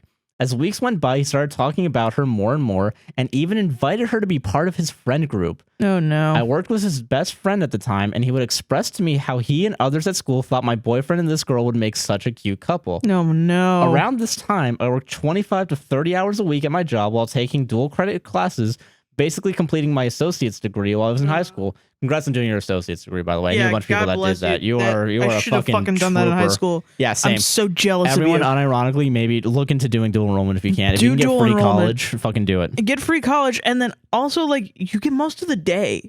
Yeah, you get most of the day off. Like, you don't have to stay in school all that time. Yeah, dude, holy shit. And college classes... I know you have to be, like, really, like, because I know I didn't have a car at the time, but, like, if you have the ability to do it, I definitely recommend trying it. Fucking do it. Because also, like, I knew kids that were like, my college class got canceled, so now I just have the whole day off. And it's like... Fucking bullshit. Fucking bullshit. I was taking 3 AP classes. I wanted to fight them. Right, same. Fight them so. Yeah, I did AP. AP's a fucking scam. AP's a scam. Yeah. All right, so what is it? The last thing on my mind was assuming the guy I cared about was cheating on me. So I confronted my boyfriend and asked if he had feelings for her, and he admitted he did, but he still claimed he loved me. I cried to him expressing that I wanted him to sort out his feelings, but requested that he didn't talk to her in the meantime since he was still dating me. Yeah. Yeah, that makes sense. That's a normal... That's a good boundary, yeah. That's a good boundary. Yeah. That week was the most emotionally draining I have ever felt, but I didn't have time to wallow considering this was around midterm season and I still had to work. I was working that Friday night when I knew my boyfriend was going to a festival with his dad. As I was coming from my lunch break, I ran to my boyfriend's best friend. His best friend said hi to me and told me how surprised he was that I was at work when my boyfriend was at a festival with said girl. As he babbled about other stuff, a mix of rage and sadness clouded my head. I had finished my shift at midnight and immediately called my boyfriend. I started yelling at him, asking... Yeah, that friend is dope as shit. Yeah, although fucking accidentally giving away the fucking... Actually, no, yeah. I don't think so. No, I think he was like... Yeah, what are you doing here? Yeah. Your boyfriend's cheating on you for sure. Yeah, okay, never mind. You're right. Yeah, like I think that's what it was. Like, that guy's awesome. How it's written, yeah, okay, that makes sense. Yeah. Okay. All right. I started yelling at him and asking him why he couldn't respect my wishes and how I didn't want to be a second option, so I dumped him. Hell yeah. I parked in the gas station and proceeded to break down before going home. Oh, sad. It was now 2 months later, still sad and mourning my breakup when I had gotten a message from my ex-boyfriend. He asked if he can call me, and stupidly I said yes. He broke down crying, which was the first time he had ever done that. He said how much he realized I was too good for him, which now knowing I was, and how he missed me and wanted me back. He told me how he tried to be with the girl he thought he liked and admitted how batshit crazy she was and how desperate she wanted him to date her. I went to see him that week and I was still in love with him as ever, so I did take him back right away. Oh, no. So in bold and in parentheses, now this is where it gets good. Hell yeah. Hell yeah. Let's see. I just read ahead because there's a part in caps. Okay. The one thing he had failed to mention to me was that said crazy girl he thought he liked became homeless within the time he and I weren't together. What? According to what I now know, she was kicked out of her mom's and refused to go to her dad's because she did not want to follow rules given to her. Examples like getting her license in order to drive the car, let said parent know where she was at, and did not get home late. Which are pretty common rules, yeah. Getting your license, I feel like that's a personal decision that children should be able to make. But like if you want to get behind a car, yeah, if you want to drive the car, get your license. Get a license, yeah. If you don't want to drive the car and your parents just like, you need to get your license when you're here because of whatever rule, that's bullshit. But everything else is normal. Yeah, everything else is normal rules. Yeah. At the time, I had no clue of this and felt bad for her and asked what happened to her. Turns out his parents allowed her to live with them. So if I wanted to see my boyfriend, I would have to see her there as well. Is this a sitcom? This is a sitcom. This is 100% a fucking like. Dude. This is like she walks in and she drops her bag. You know what this is? This is that Mike Birbiglia bit where he talks about the fucking ex-boyfriend is at the house. Yeah, the ex-boyfriend of his soon-to-be wife. Yeah. Just hanging out because they were good friends with the parents, you know? And then like, oh my God, I remember listening to that and being like, Mike, you idiot. You idiot. Mike, you fucking asshole. You dumbass. I mean, they're married now, but yeah. They're married now and they're happy or fucking whatever. I still think that's fucking trash that she made him look at her ex-boyfriend. Just in the pool, just chilling. Yeah. All right. So if I wanted to see my boyfriend, I would have to see her there as well. I didn't want to be a bitch and make him kick her out, but the first 2 to 3 weeks we were together again, I asked to invite me when she wasn't there since I was not mentally ready to meet the girl he left me for. Yeah. Yeah, I get that. Yeah. Yeah. Yeah. Yeah. After a month, I had finally met her, and at first, I thought she was really cool. We had similar music tastes and got along pretty well, till she asked me for $30 for vape juice. I shrugged it off as she continued, Vape Nash, baby. Vape Nash, baby. You children are so children are funny. Fucking wacky, man. You children are the funniest things in the world. Dude, everyone in my high school just raped people. What the fuck? I know, none of us, I didn't know a single person who smoked. As soon as vapes came out, every kid was like, hell yeah. And I guess they're terrible or whatever. Oh, yeah. I mean, you know, whatever. Jewel it up, baby. But I just think that shit is so funny that kids vape. Yeah. So funny. Yeah, I shrugged it off as she continued to live there. The more I saw her, what my boyfriend meant by, quote, she was crazy. She would bum money off of everyone, including my boyfriend's older brother who had a crush on her. He was 20 and she was 18, for drugs and vapes. She would go on missing on days on end to go up north of our city, which was where she was from, to party with her rich friends and come home super late at night. Bro, this sounds like a girl that my closeted gay ass would crush on in high school because I hate myself. That's really funny. Yeah.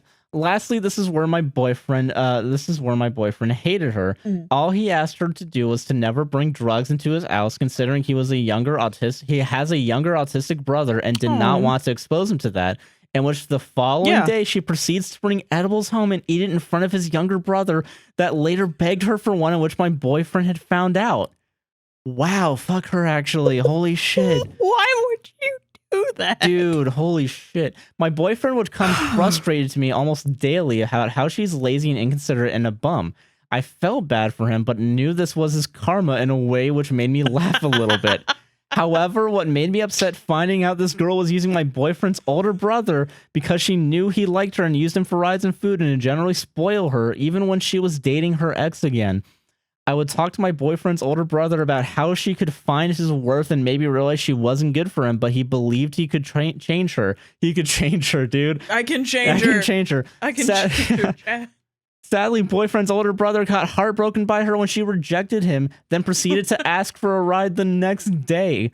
Months later, my boyfriend gets her a job at a pizza shop he worked at. Oh, when I tell you he had more to complain about her, she never closed or even helped close, would be missing half the time to go vape in the restroom, and would call in almost every weekend to go see her ex. My boyfriend hated her so much that they would argue every car ride home. That's so funny. I never felt like intervening into this until that following summer when we all were about to graduate. Oh my God. I was going to university at the school here in my city, and my boyfriend had gotten an opportunity for a better job. Crazy girl was going to a school in another city, so to say big changes were happening was an understatement. Good. At that time, at his pizza shop job, my boyfriend was ready to put in his 2 weeks. He talked about how he was going to thank his manager for allowing him to work there all throughout high school. When he went to give her his 2 weeks, she scuffed and said, "You too? I bet you both planned this together." He was shocked to see her face. Apparently, Crazy Girl came an hour before he did and quit right on the spot. My boyfriend was so angry because she ruined a long-time friendship he had with his manager. The reason for his anger and my disgust was that she had told us she was planning to stay working there all summer until she moved to campus. So he fucking cucked this poor guy. Yeah. Turns out her dad came to her with a deal saying that if she moved back in with him during the summer, she could use the car and live with no rules, and she agreed. That same day, she was packing her stuff to leave without telling my boyfriend or his parents, not even a simple fucking thank you to them. I am a big person of respect, and to see her actions with my own eyes enraged me. The following day, I had gone to school and was in the middle of my class when a mutual friend of my boyfriend and I, even the Crazy Girl was friends with him, called me crying and freaking out. I asked what happened, and according to him, the Crazy Girl and him were flirting, and she was just using him for money and alcohol, and when he didn't want to do that anymore, pinned her friends, who were his friends as well, against him, saying he kept bothering her and kept pursuing her when she didn't want to. Oh, no. Her friends attacked him and cut off their friendship with him, which led him to crying at work. Oh. I was so angry with her and tired of her shit that I messaged her and told her all the shit she needed to hear. I told her she was a manipulating person that cares about no one but herself, and if she wanted to start shit with someone, she can start something with me. Fuck yeah. My boyfriend's mom messaged me asking what's wrong, and I told her everything, and bless her heart, helped me calm down and realize that Crazy Girl wasn't worth my time. Fuck yeah. That's a good supportive family. Yeah, that's great. Hell yeah. Yeah. Crazy Girl messaged her saying I was attacking her. Jesus. She probably believed it, yeah. Yeah. I tried to let go of the situation with her friends, sent me messages threatening to fight me as well. I told them they were not worth my time, which pissed them off even more and eventually blocked me. Hell yeah. On Crazy Girl's last day at my boyfriend's house, the last thing I said to her was, "Fuck you and goodbye." Hell yeah. I never saw her again, and it was such a huge relief to my boyfriend, his family, and I to see her gone. Fucking get 'em. I am now 20 years old in the best relationship I've ever been in with a loving partner that respects me and cares for me. That's nice. Fuck yeah. Fuck yeah. I'm glad you dumped the guy. Yeah. Yeah. My ex-boyfriend has grown to be a better person and realized how he manipulated me and apologized to me. That's good. We are not on speaking terms, but I hope the best for him. Okay. Last I heard about Crazy Girl, she became a huge druggie, shaved her head, and moved to Colorado. Hell yeah. I am not a hateful person, but I only wish karma teaches her a lesson and makes her a better person. Yeah. Yeah, that makes sense. Fuck, man. That sounds wild. Insane. Yeah, for sure. But I kind of respect it, though. I get it. I kind of respect it. Dude, the amount of work you have to put in to be that shitty of a person. I know. It's like, there were so many plans. She planned things. Dude, she is a fucking evil mastermind. Like, listen, she was really bad. She was the worst. Yes. Those things that she did were bad. But you know, you gotta accept the hustle a little bit. Accept the hustle. You gotta respect it a little bit. That means fuck her. No, fuck her. Fuck no, her. She's the worst. She's the worst. She's the worst. She is the worst. But it's so funny that this whole time she had this back pocket this whole time, and Dad was just like, "All right, yeah, come back. No rules, whatever, fine." Damn it. That's so funny. That's fucked as hell, though, man. It's fucked. It's fucked. It's very fucked. So funny. All I can think of is that drill tweet, I think, of where it's like, in respect to my previous tweet, you do not, in fact, in relation to ISIL, quote, have to give it to them. That's all I feel right now after saying that. You do not. Yeah, like so. But you gotta give it to him. Had to do it. Had to do it to him. Had to do it to him. You do not, in fact, have to do it to him. God, that is a crazy fucking story. That's insane. I've never known somebody that fucking crazy. That is fucking insane, man. I do hope that she's doing better. I hope so too, yeah. Unironically, I do wish the best, and hopefully... Maybe she has some sort of mental personality disorder. She has like the My Name is Earl moment where she like wins a lottery ticket but then loses it, you know? Yeah, wow, I'm a piece of shit, you know? Exactly. Like, I'm fuck. Because, you know, everybody's young. Everyone deserves a second chance. But, like, fucking, that's so funny. Wow, dude. Dude, holy shit. I thought I had crazy bitches, but no. Fucking, no, yeah, wow. Yeah, gotta apologize for fucking God. Could have been worse. So it could have been worse. Funny, man. It sucks, and I'm glad you're out of there. I'm glad that you're out of it too. Thank you for that story. It really sucks that you had to deal with it too. Because fuck. It's pretty funny that your ex-boyfriend had to deal with it though, because he really just some fucked fucking up karma. that bad. Yeah, he fucked up big time. And like I knew from the beginning when you said like, oh, she likes old rock, just like red flag. Red flag in a woman. Red flag. As a woman who likes old rock too much, that is a red flag, and that is a red flag that I have. Yeah. That he looks past. What's up? I have that red flag, but I mean, you know, it's bad. And that's one of those things. Old rock, classic rock and roll, when you are a woman and you like classic rock and roll and you know like 5 things, like you know Jimmy Page, you know? Like you know Jimmy Page. I know I made this joke earlier, but do you want the Rose vibrator to help you out right now? Or no, but like you say that to a guy that is wearing like, you know, a fucking Van Halen t-shirt. Oh, hell yeah. You're boning in 30 seconds after that. It's like playing guitar as a man. Damn. That's what it is. It's a, you know. If I see someone going around, it's fucking. Just for teenage girls out there that want the scoop. Want the scoop. No. Don't do that. Don't do that right now. Holy shit. Don't do that. Don't do that. Don't ruin a good track record of us having good advice for people. Jesus. Here's how you manipulate boys. This is how you manipulate boys and then get manipulated by those boys. Oh yeah, don't do that. Yeah. They're bad. But if you go in there with the mentality of I'm going to manipulate them before they manipulate me. Oh, that's just survival of the fittest. Yeah. No. Yeah. And that's how I dated. So, okay. So while we were recording this, we got another message on TikTok. This isn't a story. This isn't a thing. Yeah. But I'm going to read this out. So right now, hey there, I love your channel on YouTube and TikTok. One of your recent videos, you were talking about helping a homeless mom of 2 and figuring out how to support them. While the story wasn't about the mother I'm about to tell you about, I was wondering if you can help use your platform to help her out. She's in her early 20s with 2 kids. CPS is currently trying to take her kids away if she can't get shelter.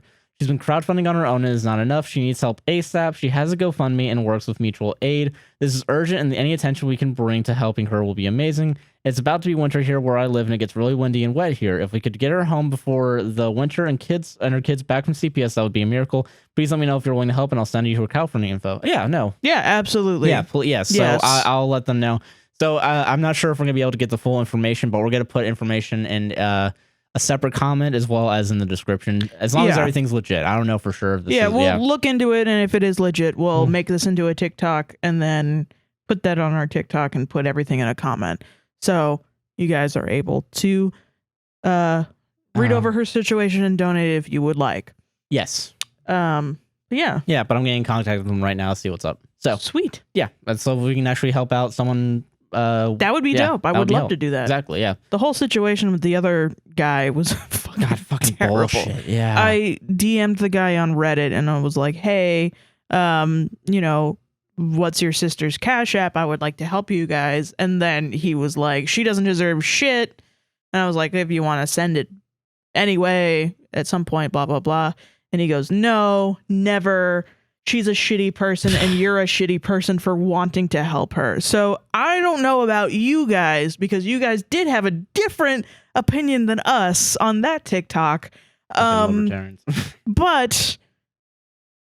I'm going to go ahead and say that guy was an asshole. Yeah, that guy was for sure an asshole. Yeah. If you watch the full thing, it comes off that guy's a dick. So yeah. Yeah. So if we can help this person out, let's try and do what we can. I would love to help this person out. Yeah.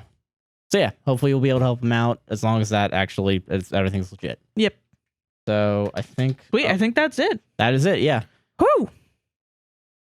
I'm actually glad that we read that then. Yeah, I'm happy we got it too as quickly as we could. It can go out like ASAP. Yeah. All right. So I will put all the information down below, and we should be good to call it here. Wow, that was a long podcast. That was a long fucking podcast. I think we actually recorded for over 3 hours. Just over 3 hours. We did it. Nice. We made our. It'll be like 2 hours 50, probably, I think. Holy shit. I'm going to get up early tomorrow. Yeah, I'm going to be in here all day. You guys are demanding beefier and beefier podcasts. Yeah. and we will give them to you. I think we need to start limiting listener stories. Yeah, I think we're gonna make a Google form to make it easier for everybody. Yes. It'll be the top of the link tree soon. But and, I mean, eventually we'll make another TikTok on how to submit stories. Yeah. Or I'll put the comment down below. Yeah. But yeah, so that is our show, everybody. Sarah, what do you want to plug? I want to plug my Twitter, SQUINTON271. That's SQUINTON271. And my Instagram, SQUINTON27. Because I'm going to start consolidating everything into that Instagram because it's the most followers I have. You can also follow this podcast on Instagram at A Podcast Will Save This, YouTube, APWSTR, TikTok, APWSTR, email, podcastwillsavethiss@gmail.com. Twitter, APWSTR. Anything else? Patreon, APWSTR Productions. No, just APWSTR. Never mind. And Buy Me a Coffee, APWSTR. Yes, that too. All right, and I'm Joshua Chinland on Twitter, a guy nicknamed JC on Twitch. Mm-hmm. When I'm gonna probably start streaming maybe this week, maybe next week. Whenever you want. I'm $7 to a payout. I gotta fucking someday. Yeah, I gotta get it somehow. Truth. But yeah, so that and Joshua Chinland on YouTube. I have a bunch of old videos that we're private soon. But and then a guy nicknamed JC on TikTok for stream highlights. Yep. Yeah, but that is our show. We did it. Over 3 hours of raw recording.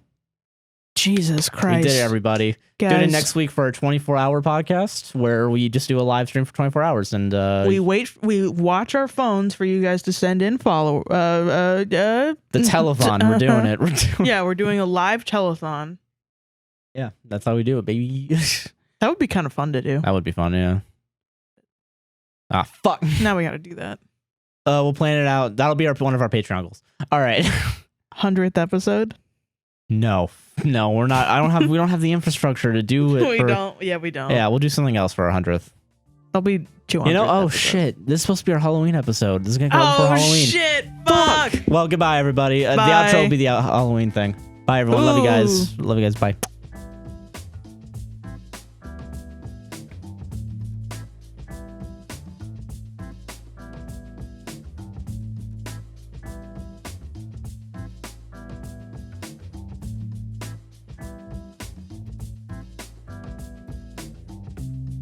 What's spooky? I don't know. Fucking skeletons. Ghosts of the past. You know what's spooky? What's having a flash seizure warning? Ah! That's the most that's very anticlimactic. Oh no! They're out of sync! I think this beats a bump. Hold on. Happy, spooky, scary skeleton time. Like the police are on us. Wee woo, wee woo. You know what's scary? 12. And you know what? Fuck 12. Throw those tickets at the cop. What? I'm going 20 miles over the speed limit? Scary child endangerment. Fuck you. What? I killed 12 children?